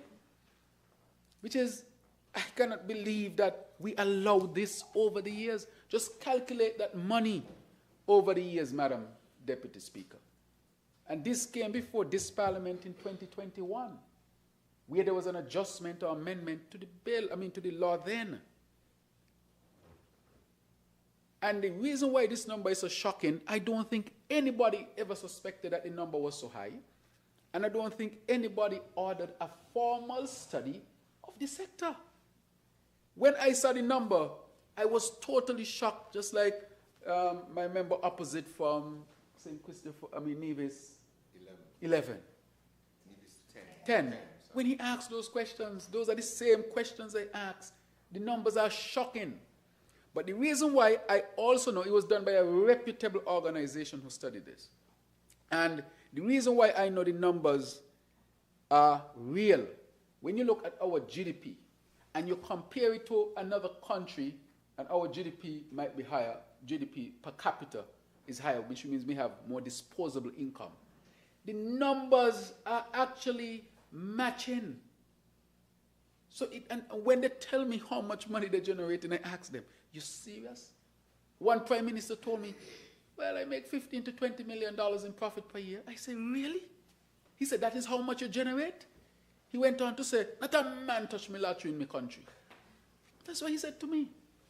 So we know that there are people who are going to enter into gaming and so forth, that we can't bury our head in the sand. It's like, you know, it's like saying don't give condoms to some people. I'm a medical doctor. I got to be real. There are young people out there having sex, and it's good to give them condoms because they're going to get STDs and pregnancy and all sorts of things. It is a real phenomenon. While we are teaching them abstinence and all of that, we have to also know that there will be a certain percentage of them who will not hear that and for whatever reason engage. If we don't become real and give them condoms, you're going to see teenage pregnancy, STDs in the young and so forth. I am not burying my head in the sand. I will give you all the education, but the real thing is, we know that some people are still going to participate. And if they're going to participate, let us make sure that this benefit our country as much as possible. It's just like alcohol. If today you say alcohol is illegal, the amount of Hammond, call it Hammond? You know. You're going to see all the smoke coming from, the mountains around St. Kitts. Greeny from Nevis. Greeny from Nevis, that's what they call it. Yeah. Because man, going to be up there, as they used to say, distilling the alcohol up there. So again, we're going to say, boy, so the conclusion was reached. Let us see how we can regulate the sector. So I want to say that these numbers are real. This is what our people are doing. The point with financial education, we have launched that. That will be introduced into our schools, and therefore we can harness some of this funding that will be generated anyway for our people. Let me say another thing. If you don't regulate this industry, the industry cannot disappear. There are some things, once you have human beings together, they cannot disappear. You know, every day more, I come to really understand the words of Jesus even deeper. That sometimes we just need some grace. Because if you put enough human beings together, everything that some of them can do, they will participate in. We have to find ways of how we regulate it, how we manage it, how we help people, how we deal with it on a daily basis. And this area is a serious area. You know how we lose money too? Because we don't regulate our space, there are people who are doing sport gambling using our space across the world, generating a next set of millions of dollars over which we have no control, using our space to gamble. You have people in St. Kitts and Nevis doing international gambling. Monies leaving St. Kitts and Nevis, and we make nothing from it. Millions. They're using our space for that. They're using our space for so many other things, and we are not reining them in, and we continue to lose and lose and lose and lose. And we are saying today that we know this money is being generated. We are not encouraging anybody to gamble. We are just simply saying that if you are doing what you are doing, we are going to seek to regulate it and derive as much benefit from it as possible. Madam Deputy Speaker, the other issue with alcohol, let me tell you one of the errors we made with alcohol. And we are almost making the same mistake with cannabis. Alcohol, we said that the people who used to distill in the mountains, that they shouldn't distill. While we stopped them and the police used to chase them out of the mountains, we were bringing in alcohol from England and Europe and spending millions of dollars on alcohols that were imported. Look at the Caribbean or any other product. I have nothing against them. But if we had brought our people who were actually distilling some of the best Hammond in the mountains and set them up to become proper business people, so that they could make a product that can be sold in the international market. They could have sold it locally and internationally. Instead of becoming producers and sellers, we created a system where we became consumers. And today, we are trying to launch a bottle here and a bottle there, trying to play catch up. But a big part of the market has already gone. It's the same thing with cannabis. While we are here discussing, yes, I hear so. I want to see that they're on a nice shelf, Nevis Hammond, selling in Europe, because we are buying their champagne and so forth from France and other sparkling wines from other places. Same thing with cannabis. What's going to happen in the next few years? We're going to be more cannabis presently is coming into St. Kitts than we are producing. I can tell you that. We have become now net importers of cannabis and not exporters of cannabis. Not that I'm promoting we export it, but I'm saying that millions of dollars in St. Kitts and Nevis is spent on this industry. Most of it, not legally, of course, but it is a serious leak of revenue from our country. If we don't find a way to regulate that industry, we're going to continue to lose millions and millions of dollars. In that same vein, Madam Speaker, I would like to bring to this House a bill where we can raise some money from the alcohol, the tobacco, the sugary thing, the things that are killing us. Tobacco killing us. Alcohol the same way. And the health sector has to pay for all of this. I believe a tax should be placed on these things. The tax should create a fund, and that fund should help to take care of people who get sick. Because people would smoke all their life, get lung cancer, all sorts of things, and go to the hospital and get care almost free. Think about it. You'll drink a lot of alcohol, get your liver messed up and other health issues, go to the hospital or go to our health sector and get most of the care free. A lot of the cancers we have around here is because of smoking and alcohol, especially the alcohol which people think might be innocent. And the processed meats like luncheon meat and so forth. All of these are things that people are engaging in that are causing serious harm, but we are not benefiting anything. The benefits are derived by others, and we are paying for the consequences. Well, if you're going to engage in it, well, let us do away something so that we can get some of the monies involved in it so that we can pay for when things go wrong, or even help to pay to prevent people from engaging in these activities. However, they are part and parcel of who we are. So if we bring another bill in here that helps us to tax these things a little bit more, and we create the fund, and that fund now can be used for universal health care, which means everybody in St. Kitts and Nevis can have access to health care, and also a preventative mechanism to make sure we help our people to prevent these things will actually be dealt with more effectively, I would put forward. But what I want to say, Madam Deputy Speaker, as I wrap up this, that $70 million is what we are leaking from St. Kitts and Nevis only on a yearly basis. Our people are going to engage. We are going to launch our educational program to educate them. But if there's engagement in the area because it's not illegal, we should be able to derive the benefits and use those benefits to the betterment of our people here in our federation. So, Madam Deputy Speaker, as I wrap up on this bill, I wish the bill safe passage. Thank you. Thank you, Honourable Member for St. Christopher 8. The question is that the bill entitled National Lotteries Authority Bill 2025 be read a second time. Those in favour? Aye. Those against? The ayes have it. A bill to provide for the promotion and operation of lotteries and games of chances in St. Christopher and Nevis, establish the National Lotteries Authority as a body corporate, provide for the allocation of profits to specific social programs and projects, and other related purposes, otherwise known as the National Lotteries Authority Bill 2025. The bill entitled National Lotteries Authority Bill 2025 has been read a second time. House moves to committee stage.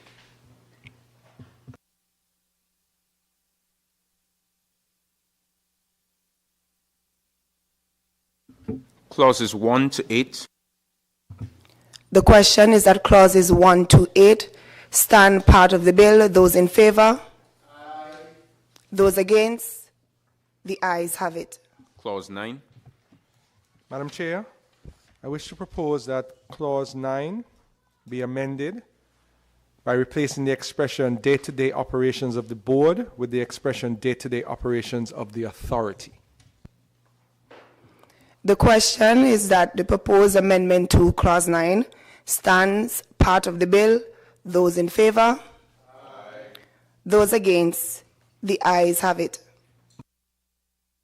Clause 10. Madam Chair, I propose that the bill be amended in Clause 10, subsection 2, by replacing the expression representing the board with the expression representing the authority. The question is that the proposed amendment to Clause 10 stands part of the bill. Those in favor? Aye. Those against? The ayes have it. Clauses 11 to 35. The question is that clauses 11 to 35 stand part of the bill. Those in favor? Aye. Those against? The ayes have it. Madam Chair, I propose that a new clause 36 be introduced as referenced during the debate, titled transitional, and subclause 1 should read, this act shall come into force on the date of publication, except for the provisions of Section 6, and subclause 2, the provisions of Section 6 shall come into force on the first day of January 2026, except in relation to a licensee holding a valid license under the Gaming Control Act, Chapter 17.01, who may continue to operate under that license until its expiration or revocation. The question is that the proposed amendment, Clause 36, stands part of the bill. Those in favor?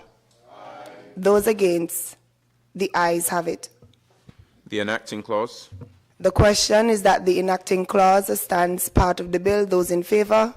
Aye. Those against? The ayes have it. The title. The question is that the title stands part of the bill. Those in favor? Aye. Those against? The ayes have it. House resumes.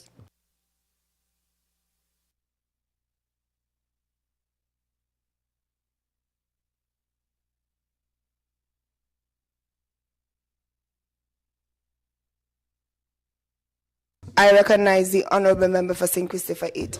Yes, thank you, Madam Deputy Speaker. With your leave, I rise again to report that the bill entitled National Lotteries Authority Bill 2025 has passed through committee stage with amendments, and I further move that the bill be read a third time and passed into law. May it please you, Madam Deputy Speaker. Thank you, Honourable Member for St. Christopher 8. A seconder. I recognize the Honourable Attorney General. Madam Deputy Speaker, I wish to second that motion. Thank you, Honourable Attorney General. The question is that the bill entitled National Lotteries Authority Bill 2025 be read a third time and passed into law. Those in favor? Aye. Those against? The ayes have it. A bill to provide for the promotion and operation of lotteries and games of chance in St. Christopher and Nevis, establish the National Lotteries Authority as a body corporate, provide for the allocation of profits to specific social programs and projects and other related purposes, otherwise known as the National Lotteries Authority Bill 2025. The bill entitled National Lotteries Authority Bill 2025 has been read a third time and passed into law. Next bill. I recognize the Honourable Member for St. Christopher 8.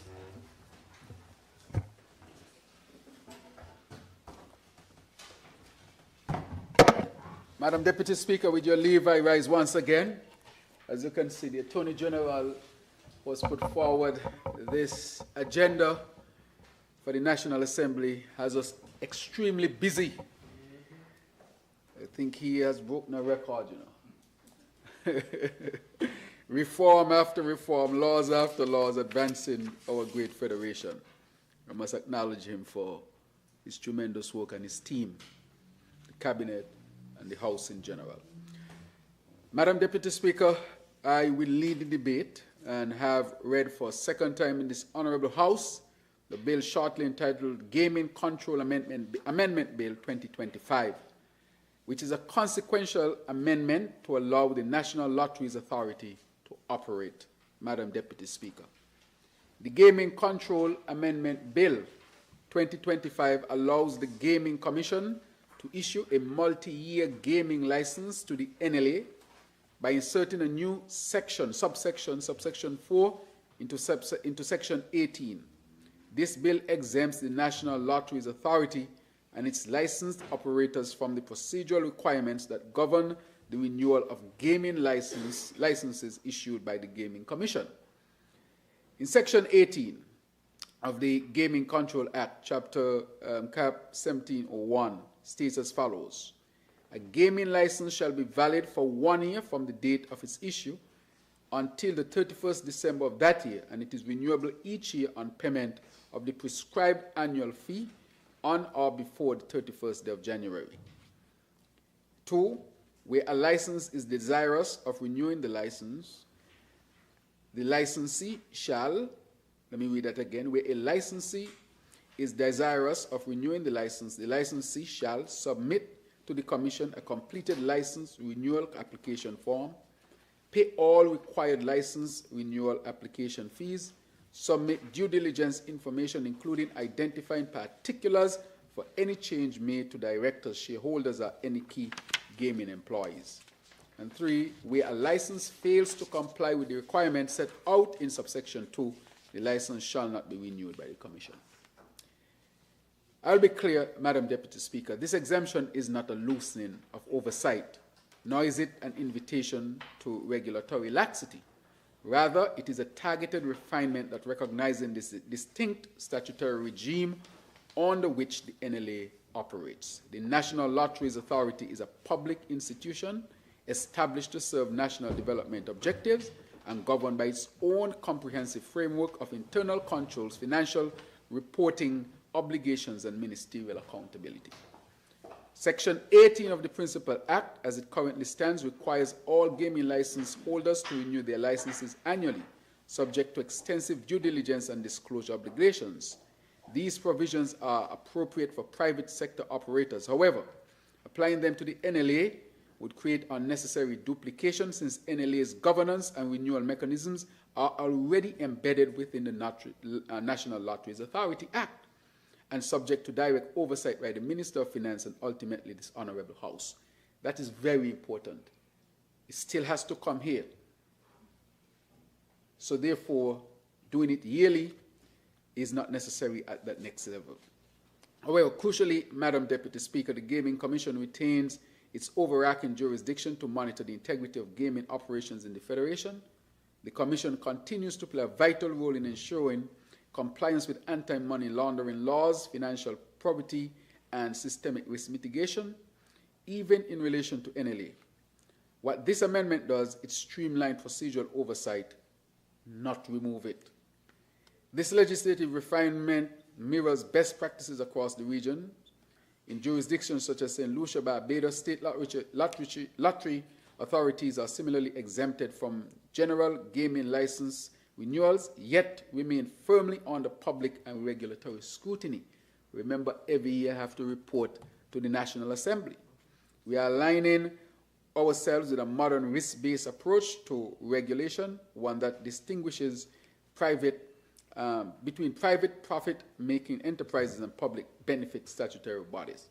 Madam Deputy Speaker, I therefore commend this bill to the House as a technical but necessary amendment, one that upholds regulatory clarity, eliminates redundancy, and reinforces coherence for our legal architecture as we implement the National Lotteries Authority framework. Madam Deputy Speaker, there's nothing much more to be said. This amendment is a small amendment, but of course it dovetails with the first bill that was passed into law. So with that, Madam Deputy Speaker, may it please you. Thank you, Honourable Member for St. Christopher 8. Seconder, I recognize the Honourable Member for St. Christopher 3. Madam Speaker, I rise with your indulgence to second the motion before this Honourable House for the second reading of the Gaming Control Amendment Bill, and I reserve my right to speak on the matter, as this is just a follow-up on the previous bill passed in this Honourable House. Thank you. Any other presentations? If not, I recognize the mover to give his wrap-up. I recognize the Honourable Member for St. Christopher 8. Madam Deputy Speaker, there's nothing much more to say, and therefore, with that, I wish the bill safe passage. The question is that the bill entitled Gaming Control Amendment Bill 2025 be read a second time. Those in favour? Aye. Those against? The ayes have it. A bill to amend the Gaming Control Act, Cap 17.01, otherwise known as the Gaming Control Amendment Bill 2025. The bill entitled Gaming Control Amendment Bill 2025 has been read a second time. House moves to committee stage.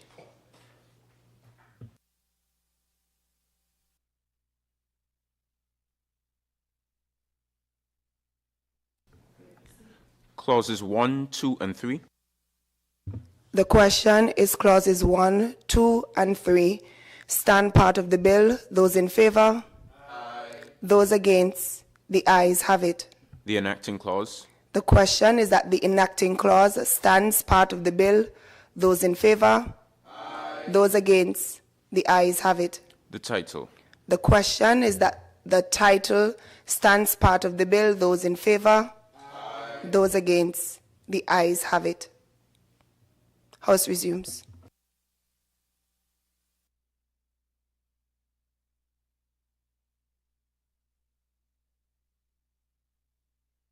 I recognize the Honourable Member for St. Christopher 8. Madam Deputy Speaker, with your leave, I rise once again to report to this Honourable House that a bill shortly entitled Gaming Control Amendment Bill 2025 has passed to the committee stage without amendments. I therefore move that the bill be read a third time and pass into law. May it please you, Madam Deputy Speaker. I recognize the Honourable Member for St. Christopher 3. Madam Deputy Speaker, I rise to second the motion. Thank you, Honourable Member. The question is that the bill entitled Gaming Control Amendment Bill 2025 be read a third time and passed into law. Those in favour? Aye. Those against? The ayes have it. A bill to amend the Gaming Control Act, Cap 17.01, otherwise known as the Gaming Control Amendment Bill 2025. The bill entitled Gaming Control Amendment Bill 2025 has been read a third time and passed into law.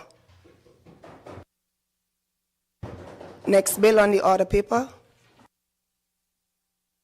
I recognize the Honourable Attorney General. Grateful, Madam Deputy Speaker. I rise to lead the debate of and have read for a second time in this Honourable House the bill shortly titled Industrial Designs Bill 2025, which was first read on July 10th, 2025, which will, Madam Deputy Speaker, for the first time in the history of St. Kitts and Nevis, establish a modern and comprehensive legal framework that enables local creators, innovators, and entrepreneurs to secure legal protection for the visual appearance of their designs. This is a significant milestone in our journey to empower innovation, foster entrepreneurship, and align our legal architecture with international intellectual property norms. The protection of industrial designs is a foundational necessity for the full development of a competitive, knowledge-based economy as envisioned in our Sustainable Island State agenda. The Intellectual Property Office of St. Kitts and Nevis, led ably by Mrs. Jeanne Williams-Knight, has committed to modernizing our IP landscape. Earlier last year, this Honorable House passed a new Copyright Act. That law was designed to protect creatives such as musicians, app developers, choreographers, and authors. Today, we focus on another vital branch of intellectual property, the legal protection of industrial designs, that is, the look and feel of physical products.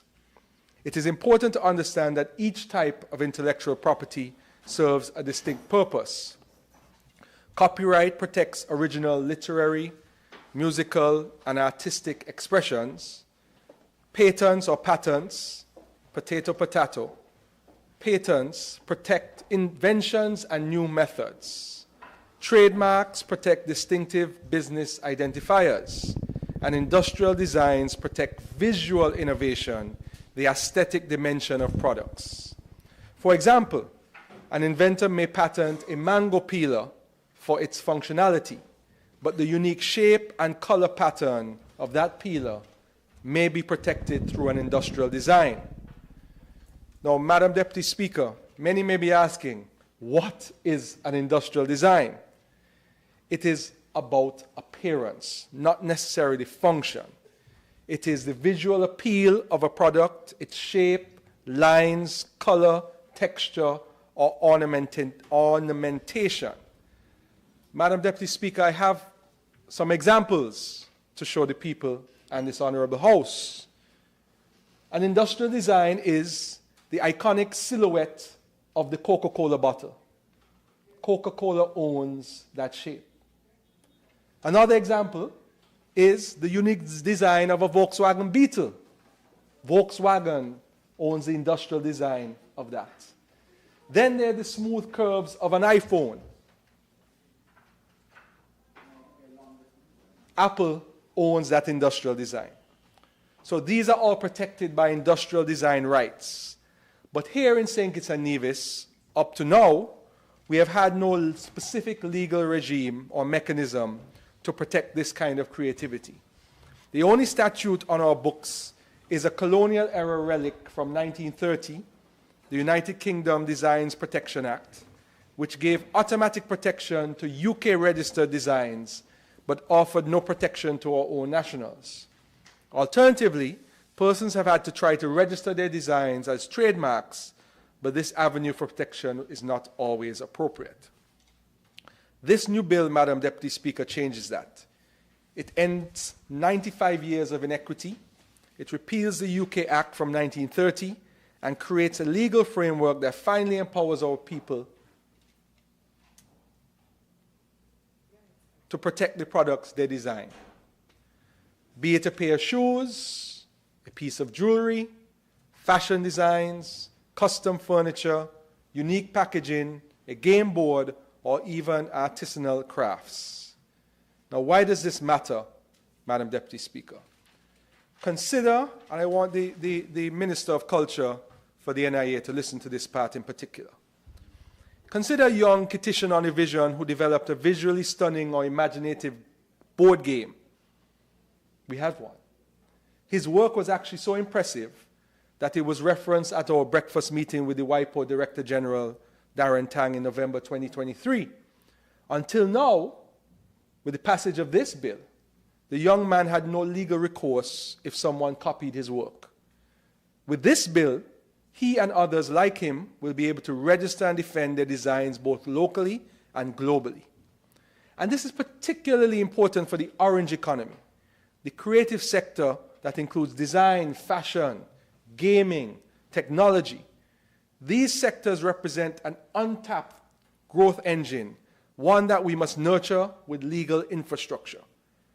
Now, let me give you some real examples, Madam Deputy Speaker, and give the people of our country some real examples. And I'm not copyrighting them, so anybody can run with them. Fashion and footwear. Imagine an Evision shoemaker from Rice's Village in Gingerland designs a line of sandals with a distinctive sole pattern and strap weaving style inspired by sugarcane fields. Industrial design protection allows that artisan to register the appearance of the sandals, not the material or the function, but the look. It gives the designer exclusive rights to prevent others from copying that aesthetic locally or in other countries through the Hague system. They can license the design to a boutique in Barbados or partner with a global e-commerce platform for royalties and make money from their creativity. Imagine a Kittian entrepreneur from St. Johnson's Village creating a new rum brand and commissions a sculptured bottle shaped like a volcano rim with custom embossing. The bottle's shape, texture, visual features can be protected by industrial design rights. Imagine someone from the village of St. Paul's who designs a physical board game with Caribbean-themed tokens, unique board layout, and decorative cards. The game's visual elements, token shapes, board patterns, box layout are protectable as industrial designs. Imagine someone from George Street designing a line of rocking chairs with uniquely carved backs resembling St. Kitts Hills. The carved pattern and overall form of the chairs are eligible for registration.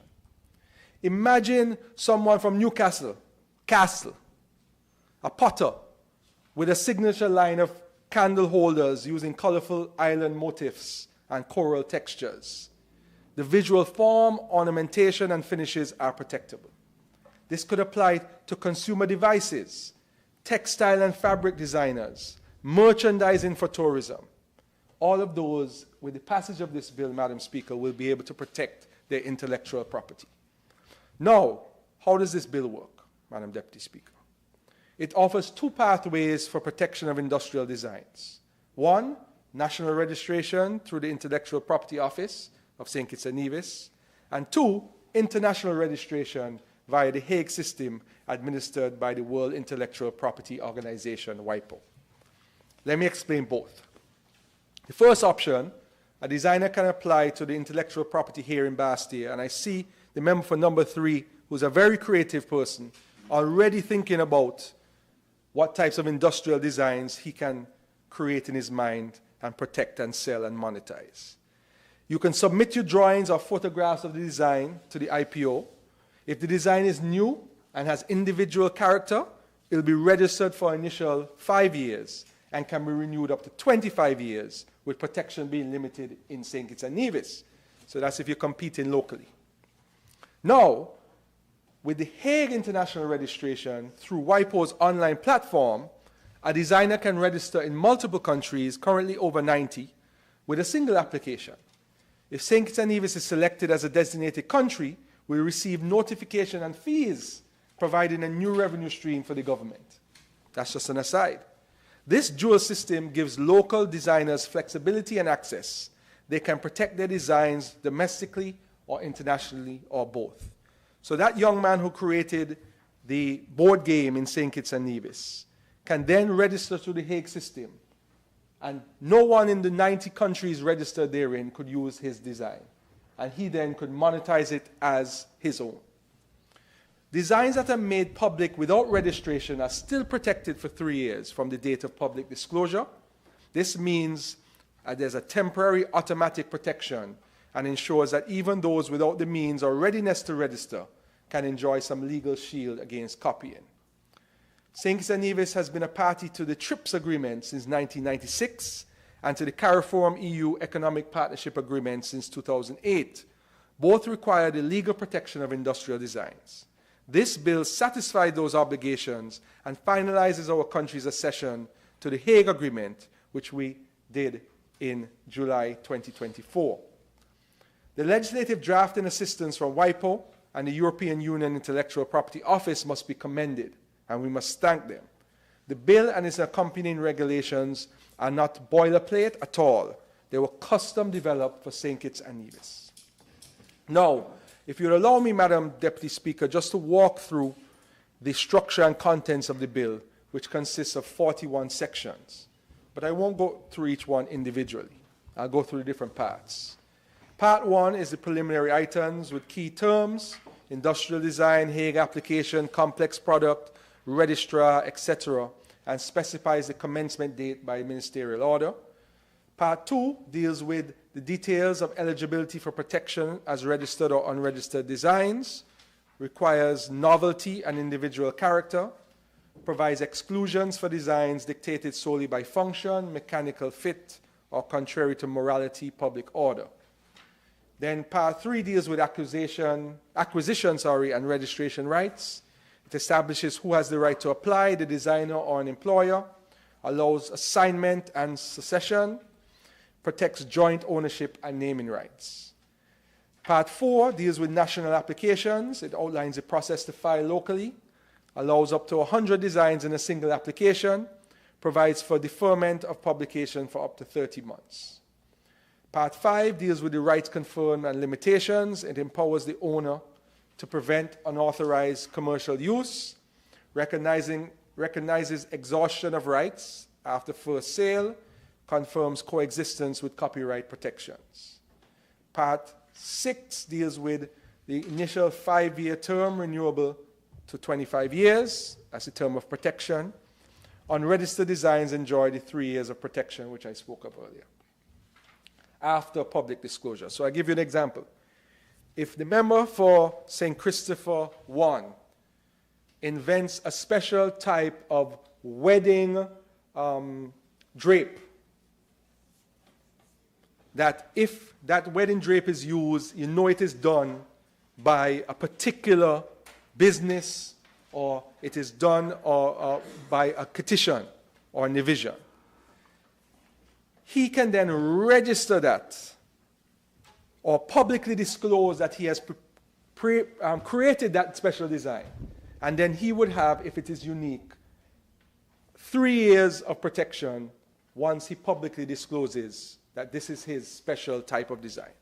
And then, naturally, the best way to do it is to go and register locally or go and register to the Hague system so that there's a potential of monetizing a product. I'll give you an example, a real-world example, Madam Deputy Speaker.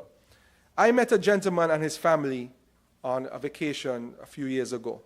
We remain friends today.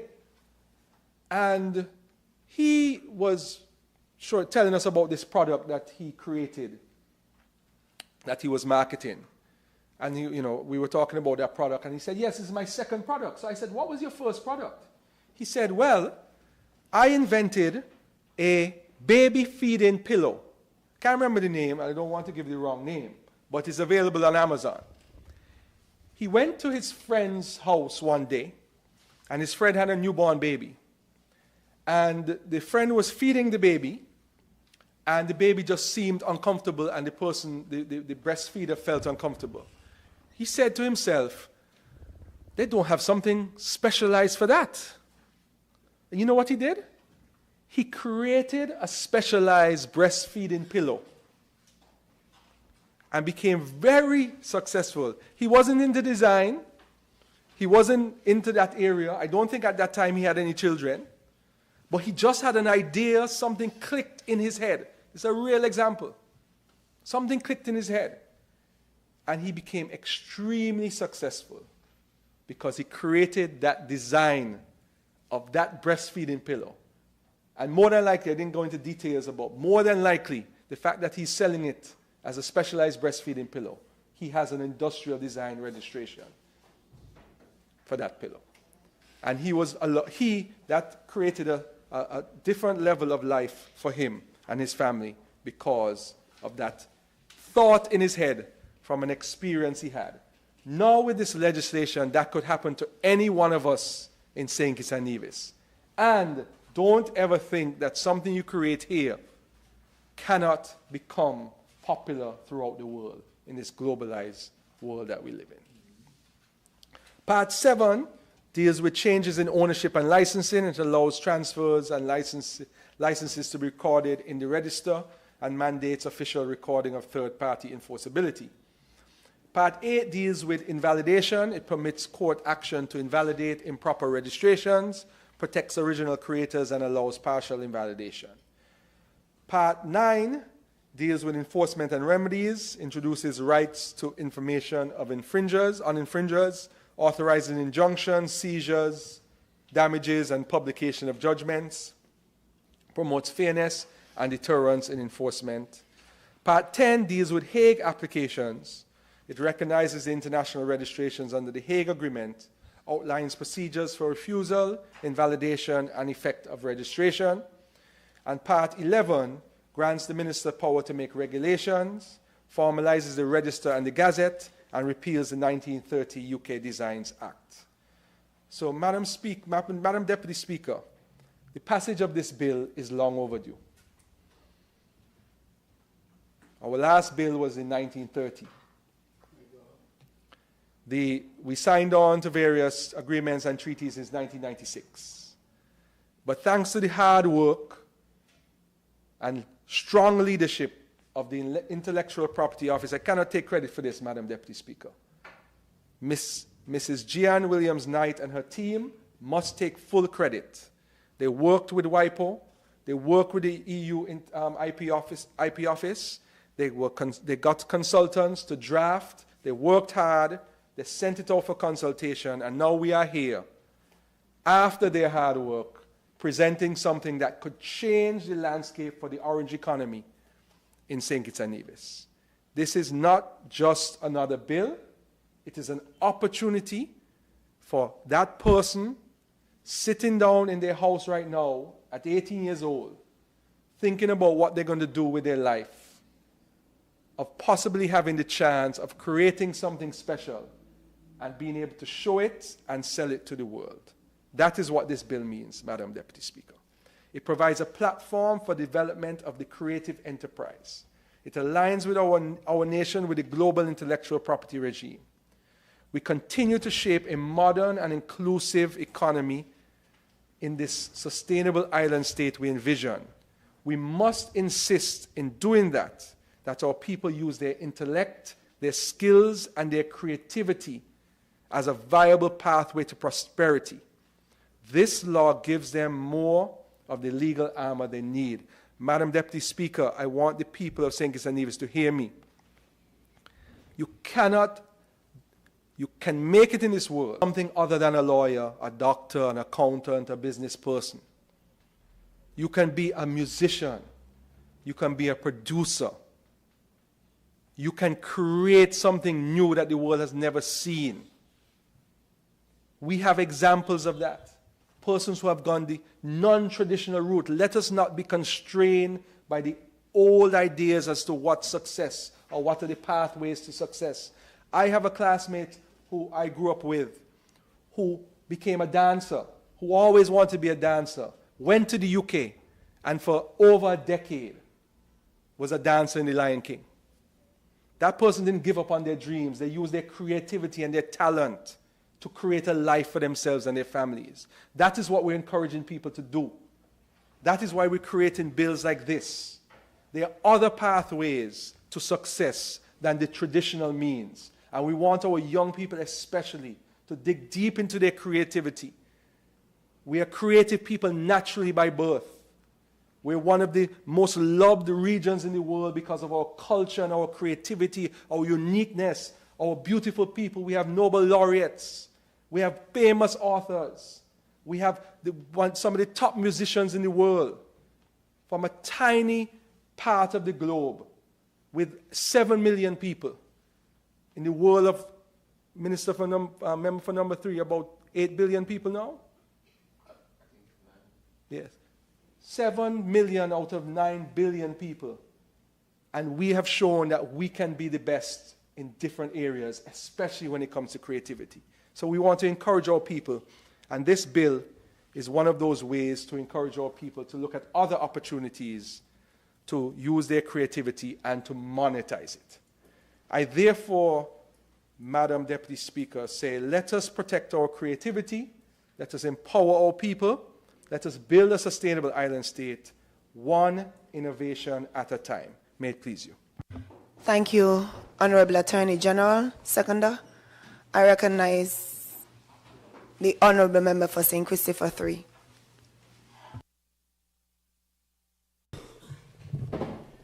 Thank you, Madam Speaker. With your indulgence, I'd like to make a contribution to the bill before this Honourable House. That is the Industrial Designs Bill. Industrial Designs Bill. I want to thank the Honourable Attorney General for moving this bill, a very critical bill in the history of St. Kitts and Nevis, and one in particular that I fully support, especially given that I do have a little bit of experience in the creative world, and so it is always a wonderful thing to see that the creatives and the orange economy. And so I rise to second the motion to have this bill, Industrial Designs Bill, read a second time.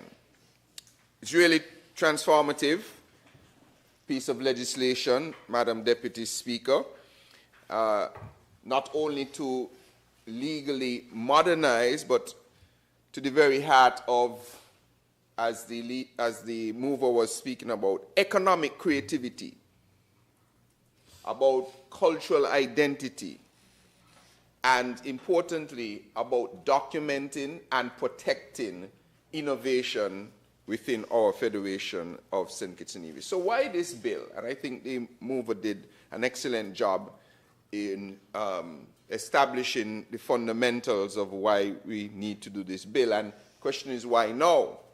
No, Madam Deputy Speaker, as the mover would have mentioned, we are presently depending on a UK Designs Bill from almost 100 years ago.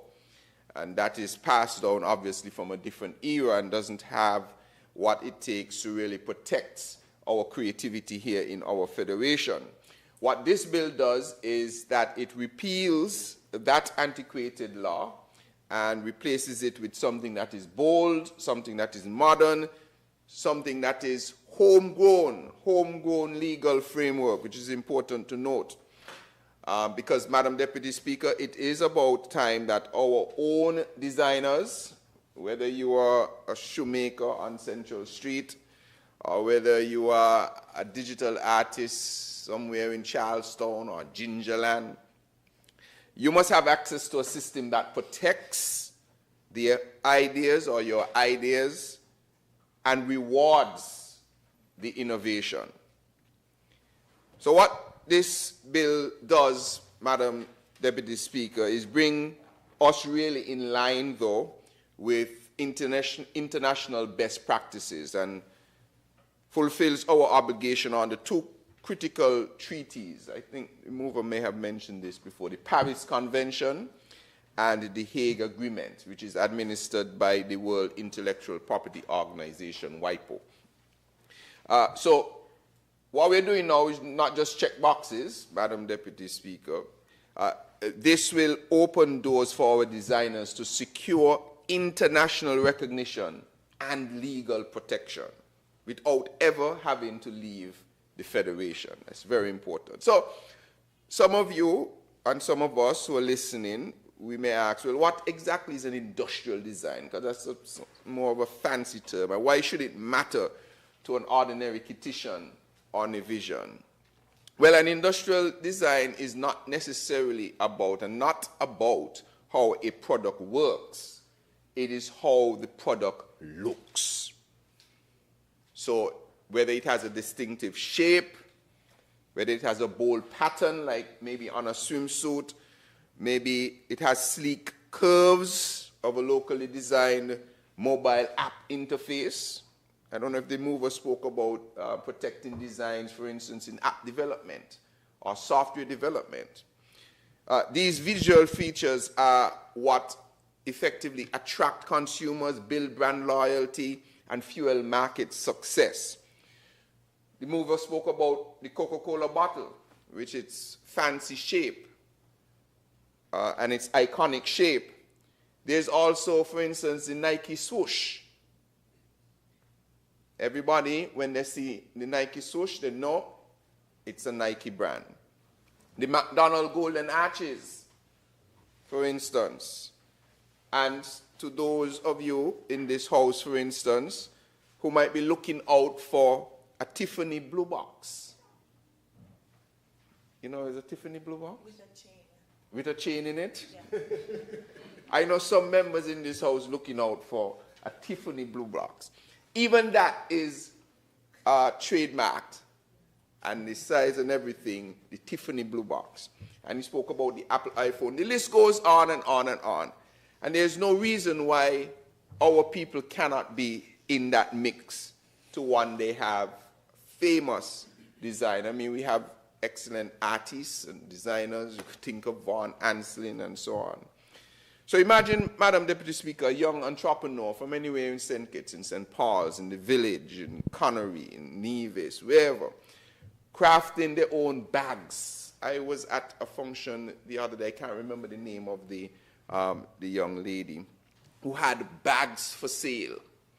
She would now be able to register that once it has some unique shapes, whether it is filled with Kittian or Nivision prints. With this bill, Madam Deputy Speaker, she can now register that design and protect it from being copied by foreign manufacturers. She can license it, she can export it, and she could even take action if someone steals her work online. That is the level of protection that this bill is seeking to bring. So what does the bill actually do? It's not just about the legal jargon, of course, Madam Deputy Speaker, but it really does create a real and enforceable system with two levels of protection that the mover spoke about. Obviously, the registered designs, which creators apply for full protection lasting up to 25 years, where you could have 5-year renewal terms. And, Madam Deputy Speaker, unregistered designs, meaning even if you don't register it, automatically protected for 3 years upon public disclosure. This is particularly important for if somebody needs to do something quick. There's a show coming up, a big concert or something, and somebody needs maybe a talent show or a queen show, and a designer needs to do something for someone very quickly. They ain't got time to go and register anything. They do their design, the person wins, they come out on stage, it looks fancy, everybody said that's an amazing design. Once you have that public disclosure, you get automatic protection, as I understand it, for 3 years, giving you the time to officially register it thereafter.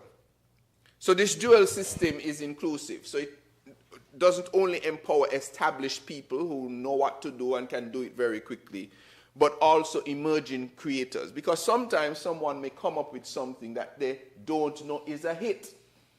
They may come up with a design and they don't know it is a hit. Maybe I would carve out something with food in it. For instance, I went to a farm here, Lyamiga Farm, I think. Lyamiga Natural Farms. And my food was served on a banana leaf, I think it is. So you could find all sorts of things that, if it is put in a particular way, can qualify as a design that can be protected. And so it is wide, whatever you come up with. And in the instant that you come up with it and it's published, that also will be protected until you're able to register it properly. So the bill also empowers, of course, our IP office. And I think that is important to highlight the work of the IP office, led, of course, by my classmates, well, my schoolmates, from all the way back, long time. That's one of your products too? Of course. Constituency #1 at that. Mrs. She was my colleague before she was your product. I could say that.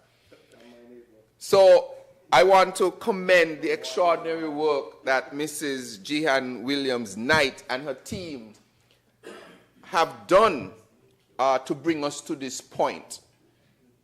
This is years in the making. This is clearly a passion of Mrs. Williams-Knight, and I am happy to be a part of a parliament that is supporting the efforts. So this bill empowers that office to do its work, to register and administer designs efficiently. It empowers our courts to issue injunctions, to have seizures, damages, and even recalls where infringement occur. And this bill also protects and empowers our designers to use their rights domestically and internationally, thanks to the Hague-based registration. Madam Deputy Speaker, let's move this off my screen. So, the other thing that this bill does, of course, or if I can go in a little bit more, is that this bill clearly is about supporting the creative and manufacturing economies. So, Madam Speaker, right here, Madam Deputy Speaker, right here in St. Kitts and Nevis, the creative economy is not fluff. It is big business. Every time, the creative economy is becoming larger and larger and larger. It is a real dominant force, and I am glad to see that we are embracing the power of the creative economy. Just look at all of the activities we've been having, whether it is music festival, whether it is grill fest, whether it is a fete. The industry is big business. Design is now one of the key economic differentiators across industries. So in fashion, for instance, at all of these shows or these events, there's always a place where people can go and take their pictures, and they're going to go on Instagram. And you're going to have designers who are on show. Whether it is El Couture, that's one, right? That's one, Madam Clerk. Caribel Batik, Livell, Brown Sugar Clothing. There's a gentleman who DJ on the radio. There's a gentleman that DJs on the radio who used to have one. I don't know if this is going to encourage him to bring it back. Sugar Clothing.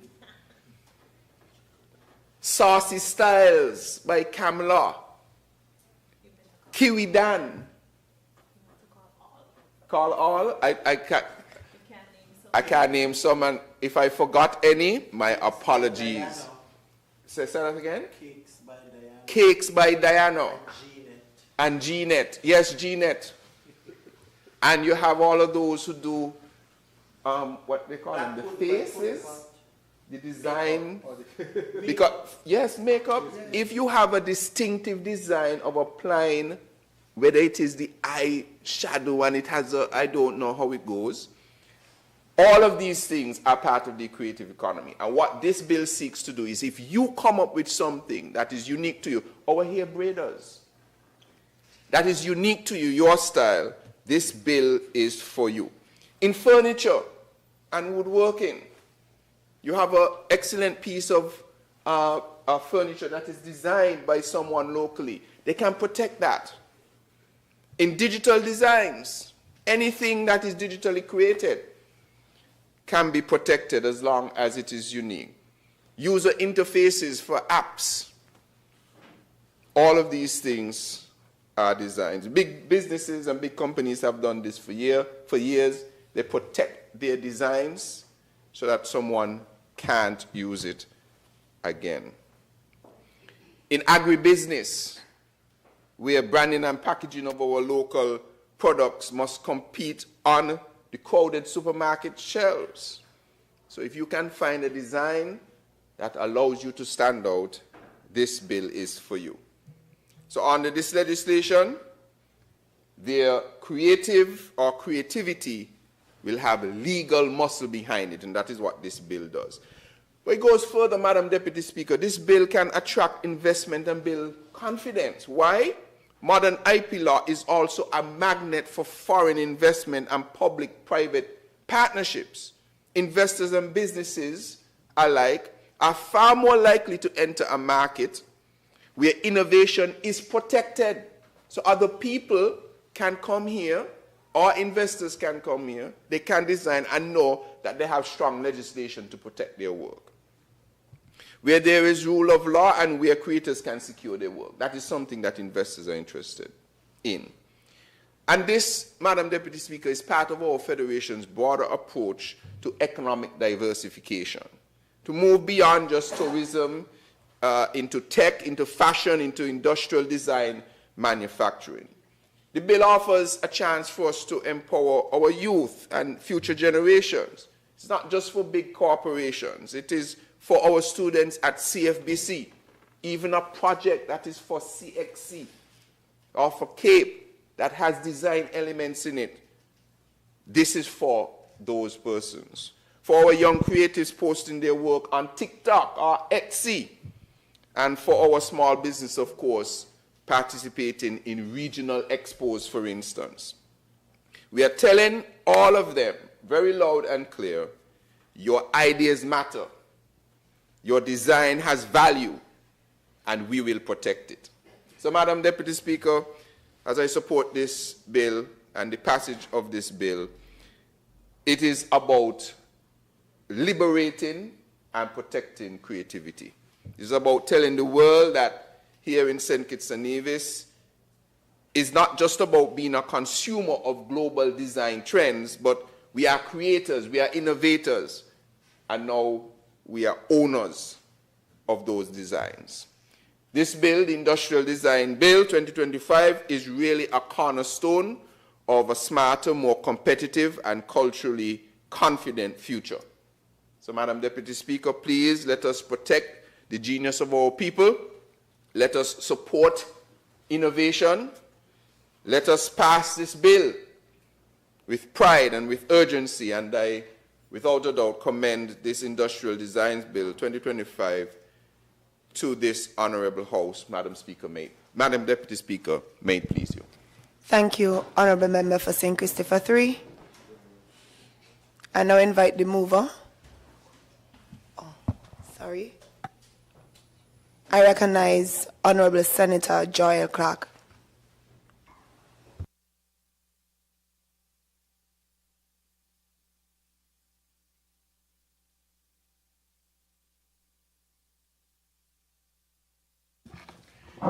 Madam Deputy Speaker, I want to contribute very briefly to the bill before us, the Industrial Design Bill 2025, by drawing reference to how this particular design and having these protections linked to our overall goal of becoming a sustainable island state and achieving our sustainable development goals in particular.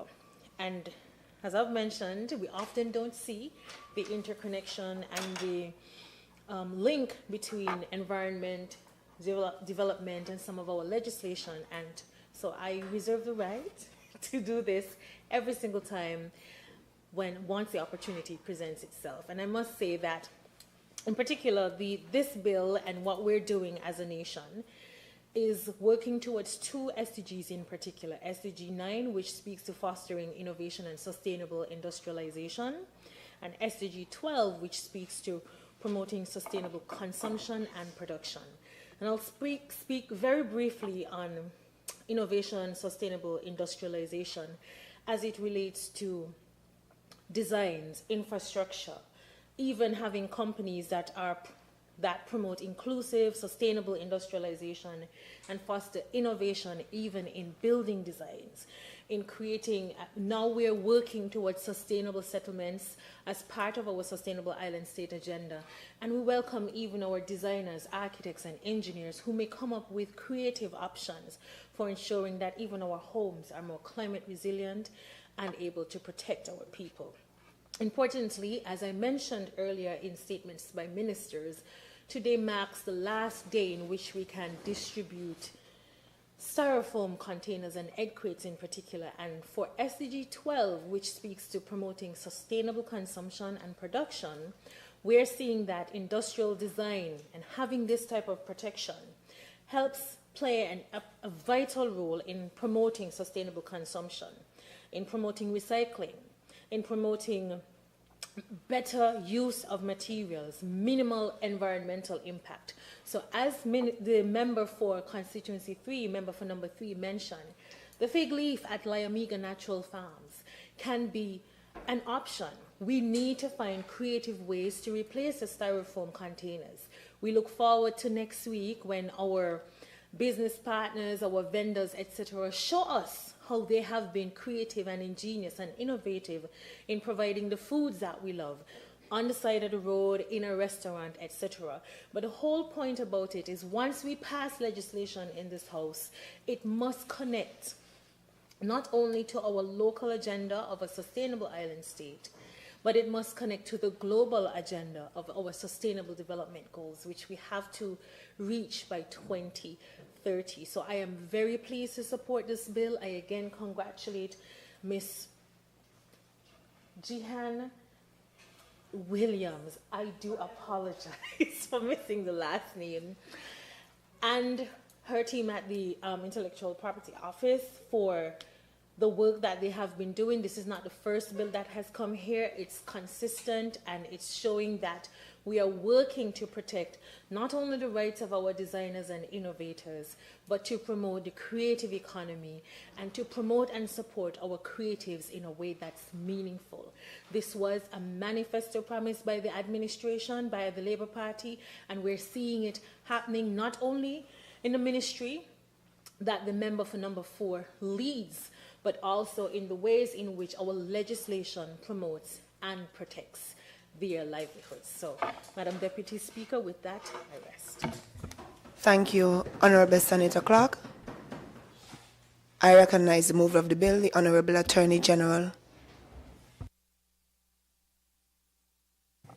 May it please you, Madam Deputy Speaker, I was just going to say that I didn't have much more to add, and I was grateful for the support for the bill by the honourable members, but there's something that the honourable senator just said, and I think I must reference it because it's important. We come here, Madam Deputy Speaker, and we have now debated 83 bills in this honourable House since October 2022. Wow. But the number doesn't matter. What we're doing is fulfilling our promise to our people that we are going to modernize this country and we're going to make this country a better place for everyone to live. And it is when the Honourable Senator, my Senator colleague, spoke about the manifesto, I think it's important for me to actually quote from the manifesto, which is the promise to the people before an election. And, you know, I said on the radio yesterday, I don't give promises, I give commitments. And I think that we have given a commitment and certain commitments in the general party manifesto as well as the individual constituency manifestos. And I want to read this, if you'd allow me to, Madam Deputy Speaker. And this is from the 2022 manifesto that says that Labour will usher in an ambitious, youth-driven transformation in our country in order to unleash transformative ideas and policies that will enrich our people and our country.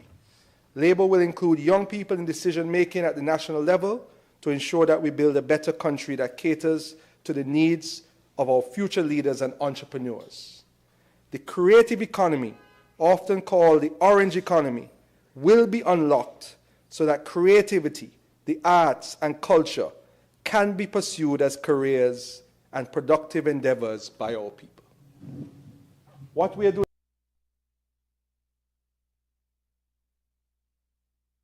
today is fulfilling that commitment.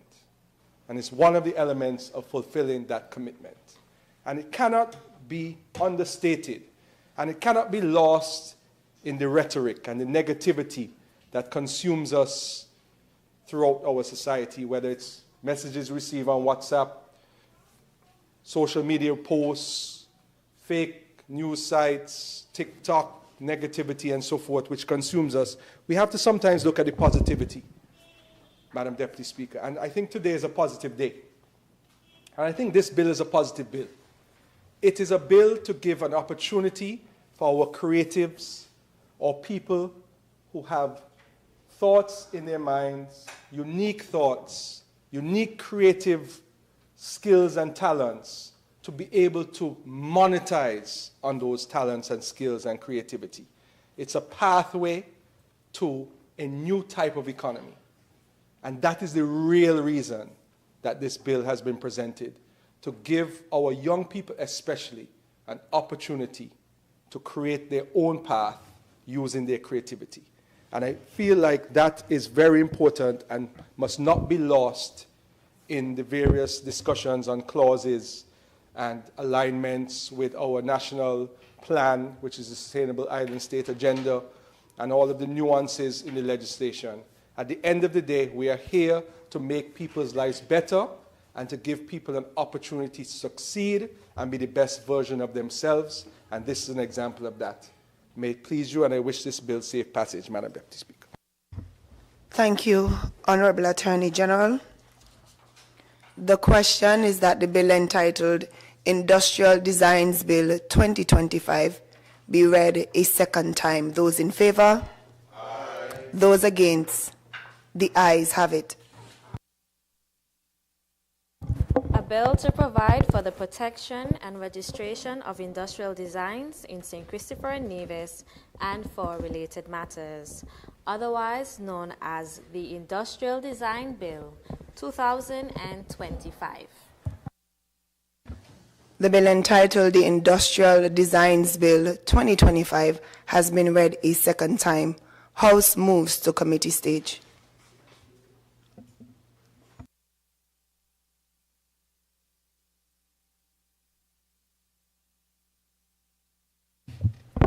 Clauses 1 through 41.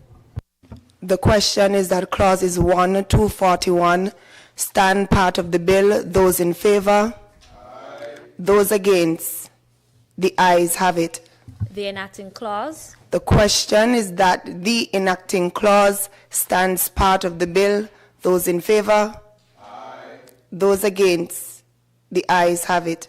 The title. The question is that the title stands part of the bill. Those in favor? Aye. Those against? The ayes have it. House resumes.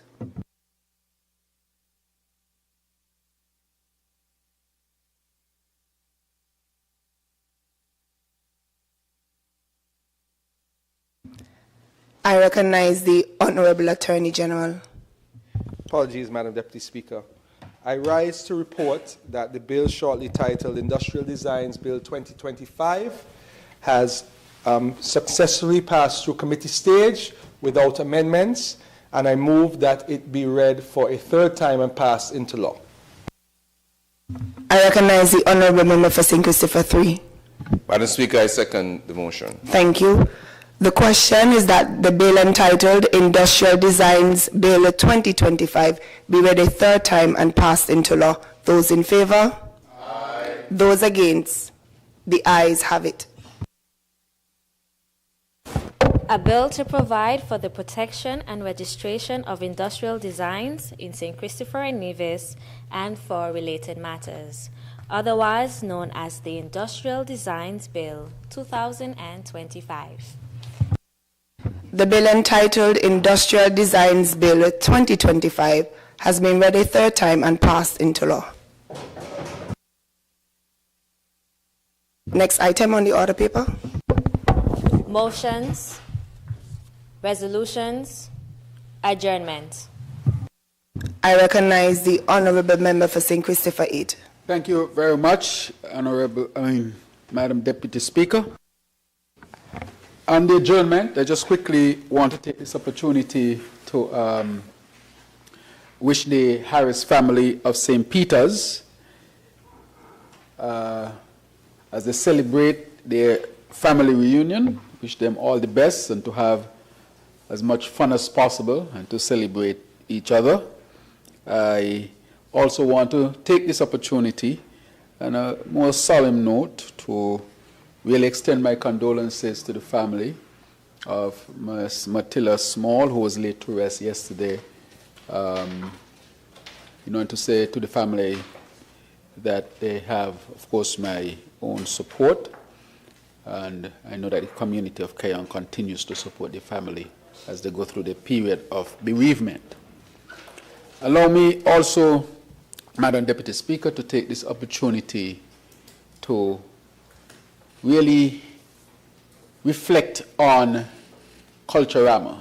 I know this is the big weekend for yourself and the people of Nevis in particular, but by extension the people of St. Kitts. As you know, every year there are more people from St. Kitts participating in Culturama than Nevis.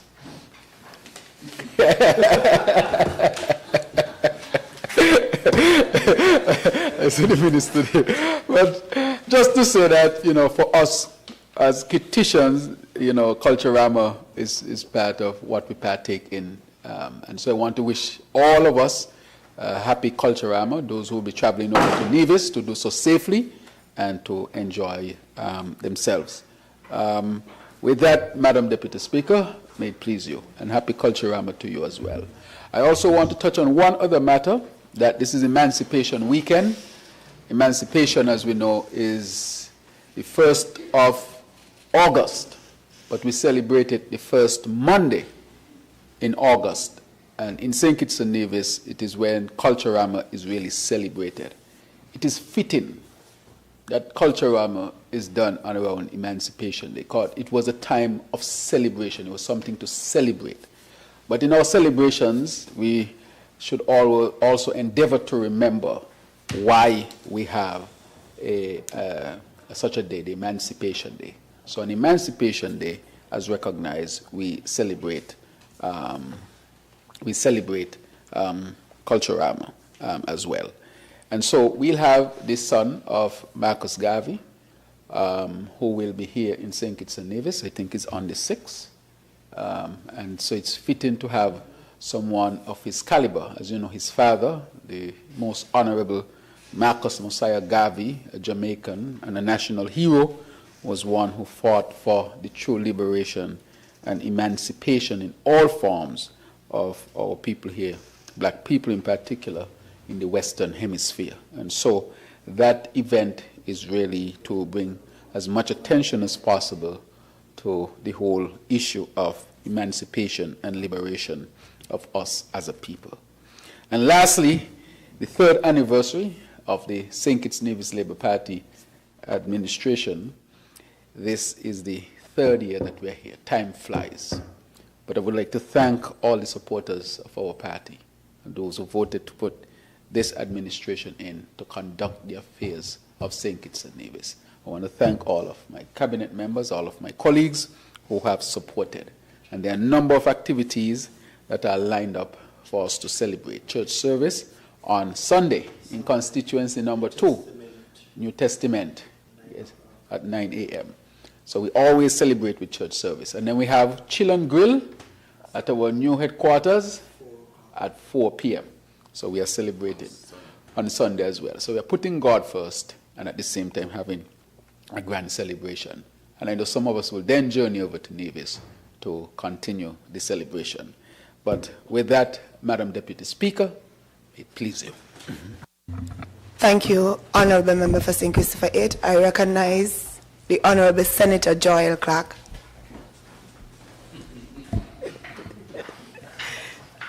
Thank you, Deputy Speaker. I too want to rise on the adjournment to do 2 things. One, to acknowledge the St. Paul's Football Club for their recent participation in the CONCACAF Club Shields tournament in Trinidad. I know the team. Did you win last year? I won some of my matches. Okay. So the team didn't win their matches, but I am so proud that as the defending champions for the 2024 SKNFA season, they were able to participate in this league, and this was due to the support of a lot of well-wishers, including the Honourable Member for number 3, who donated considerably to their participation in that tournament. And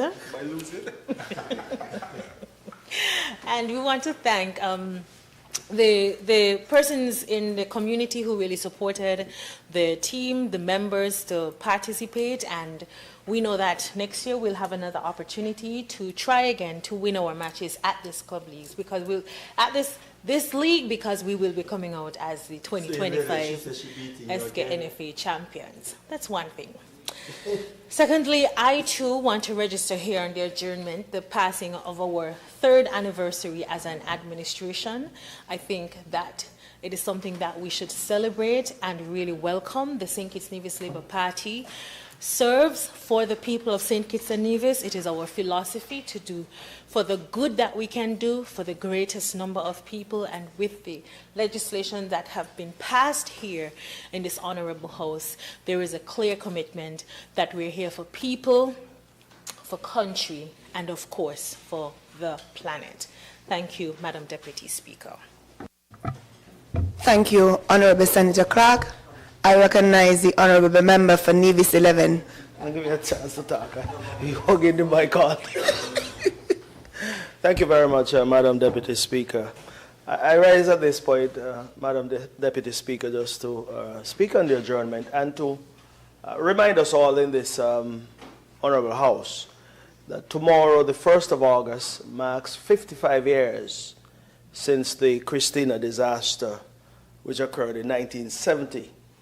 And with all of the celebration and all of the joy and frolicking and so forth, it must not escape us that this particular disaster was the worst in the history of the Federation of St. Kitts and Nevis.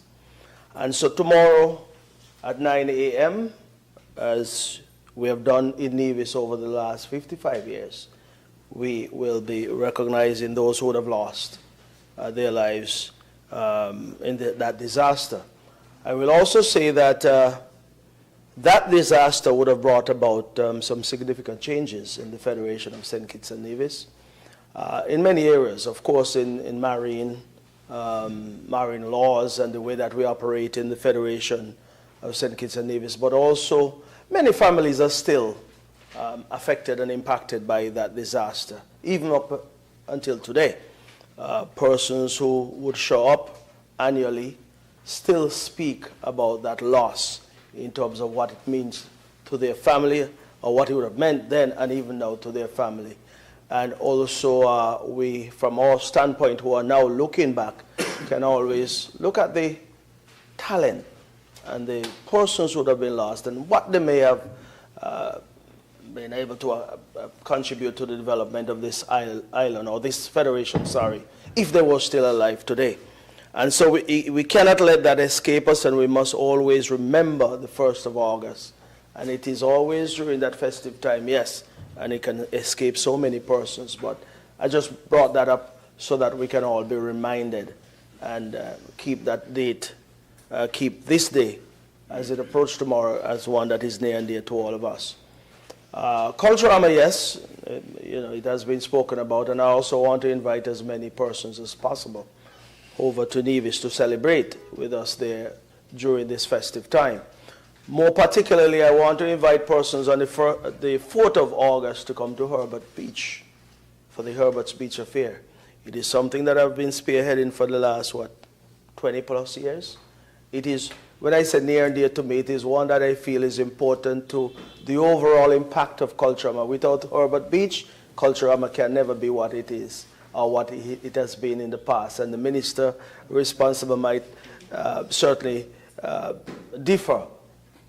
But I stand here and I am certainly resolute in my thinking and my speech here today in saying that Herbert Beach has always been one of the major contributors to the success of Culturama. And so I want to invite as many persons over on the 4th of August to Herbert Beach. That is up in my constituency, and it is going to be just as good and even better than the past years. So, Madam Deputy Speaker, that is my input here on the adjournment, but I want us all to be safe. I want Culturama to be crime-free. As a matter of fact, let me just mention publicly that right in my constituency there was the first murder for this year thus far. And I say thus far because we still have some ways to go. But I'm hoping it's the only one that will will encounter, have any need to speak about going forward. But that happened, but it was 2 nights ago. Unfortunate, I want to express sympathies to all of the grieving families out there. But it brings me to the point that these are things that we would love not to be talking about. Yeah, even though I mention it, it is something that it pains my heart to even mention at this point in time, because our young people are still involved in things that are not productive towards the development of this federation. And every life lost is an opportunity lost for us to see someone get to the point where they can certainly be of some meaningful, provide some meaningful contribution towards the development of this federation. So let's not have any such activity again. I am beseeching and begging all of our young people. There are laws that have been passed in this parliament that I feel that are laws that should mitigate or counter some of these activities, and there are harsh penalties out there. And so I am admonishing one and all to abide by the law. Taking a life, or an eye for an eye for that matter, it's not the way to go in this federation. And so I'm asking all of us, to be cognizant of the laws and cognizant of the fact that we need to look out for each other and make sure that we're all around to do what we're mandated to do, and that is to develop this federation. So with those few words, Madam Deputy Speaker, I say, well, thank you.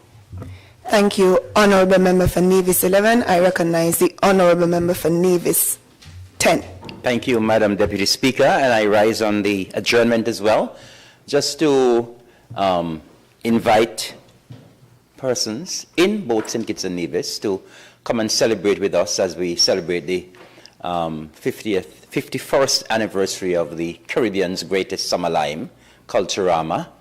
And of course, I just want to remind those of us who are listening and viewing online as to the rest of the activities for the festival. Tonight we have the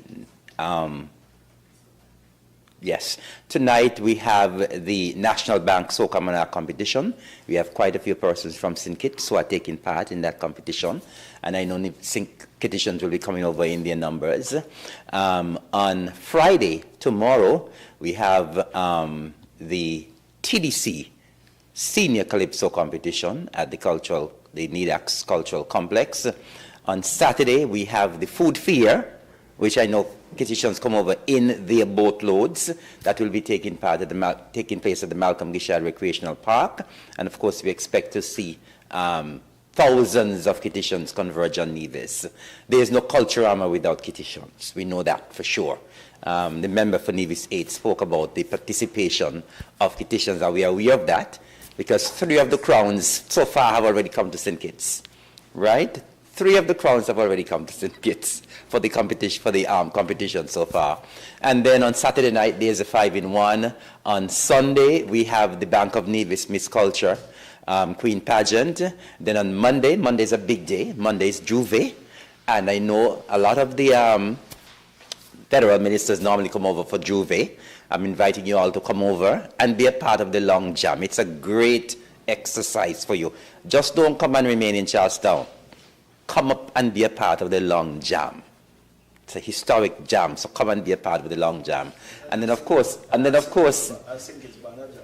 Right. And then, of course, you heard the member for Nevis 11 spoke about the Herbert Beach Affair on Monday afternoon, and then on Tuesday we have the Parade of Troops. So I'm inviting all in both St. Kitts and Nevis to be a part of the festival. I am hoping and I'm encouraging all of us, hoping that we will have an incident and an accident and a crime-free festival. And so I am beseeching and I'm begging persons who are coming out to revel to please leave the weapons behind. Please leave the weapons at home. Come and let us revel. Well, if you have them, leave them at home. Hope you don't have any. But please let us revel in love and unity, and let us have a great time together, and let there be no more incidents. We regret what took place 2 nights ago, but we are hoping that there will be not a repeat of that. And so, once again, let us all have a great time for Culturama 2025, Division Pride, second to none, Culturama 51. May it please you, Madam Deputy Speaker. Thank you, Honourable Member for Nevis 10. I recognize the Honourable Member for St. Christopher 3. Madam Deputy Speaker, with your indulgence, I rise on the occasion of the adjournment.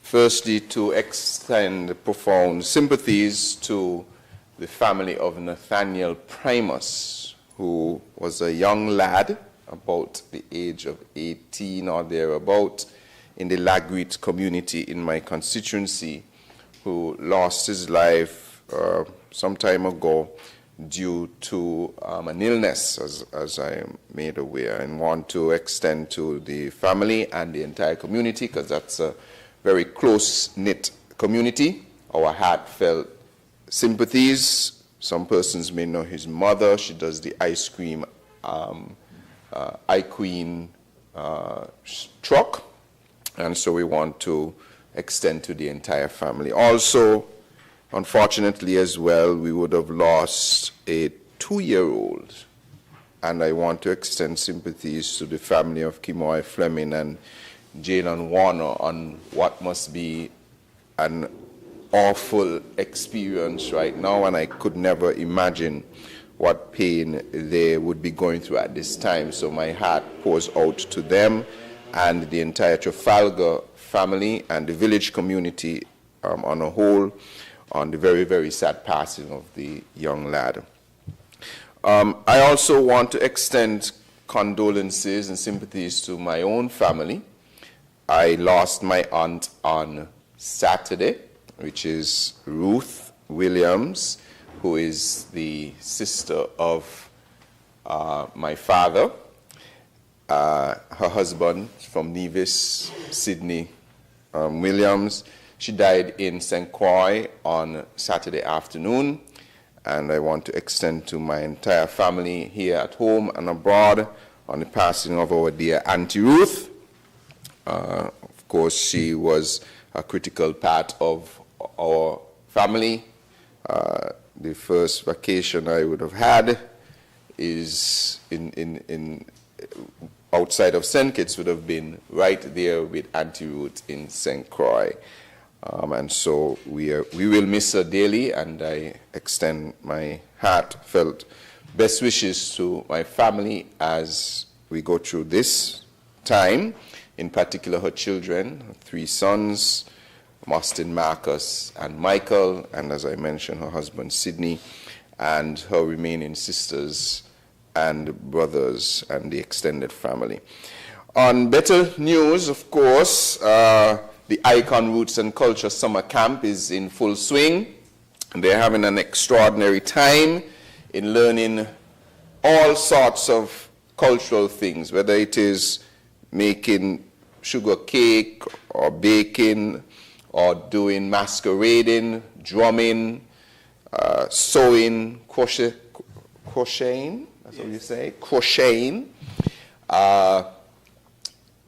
dancing, storytelling, play-doh, making, arts and craft. It has been an amazing experience for the children at the camp. Today we had the tour, the field trip to Brimstone Hill, where they would get obviously the whole rundown on the history of Brimstone Hill, and they are enjoying it to the max. They should have been back by now. And the camp concludes tomorrow, and I want to thank all of the team who is behind this particular initiative. They are working tirelessly hard for months to put this into operation, and I want to commend them for the excellent work that they are doing. With respect to Culturama, I was hoping to hear the minister say that Calypsonians can now participate in Culturama. I do not know why a son of the soil like me continues to be restricted from participating in culture. Yes, that's what I mean, a son of the soil. I'm half division. The work in progress is a half division. It's the only crown I don't have. I'm trying to get. Right? When I finish the song. So I'm happy to hear that our soca artist can perform. I'm happy to hear that our bands will be on the road. I'm happy to hear that we've won some crowns, but I don't know what happened to Calypsonians. I don't understand it. I'm not going to hit you hard. I've always been, but I look forward to that day. And I want to wish the activities all the best, the festivities all the best, and obviously safety during this time. And obviously, going on the words of our party leader and the member, I also want to congratulate the St. Kitts Nevis Labour Party administration on an excellent 3 years. We will have more in the media to speak about, and you will continue to see the amazing transformational advancements that we've had under this administration, and I'm proud to be a part of this A-team. And with that, Madam Deputy Speaker, I now move a motion to have this House adjourned, sine die. Seconder, I recognize the Honourable Member for St. Christopher 1. I second the motion before the Honourable House Deputy Speaker.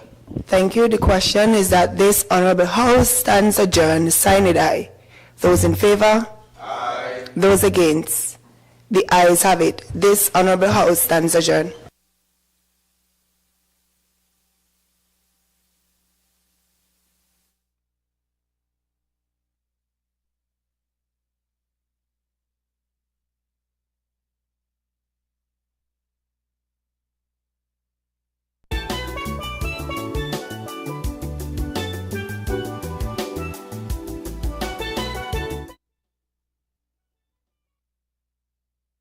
For regular updates, live coverage, and even more information on your government. While you're at it, like, share, and interact with our Facebook and Instagram pages at SKNIS Media and SKNIS Info.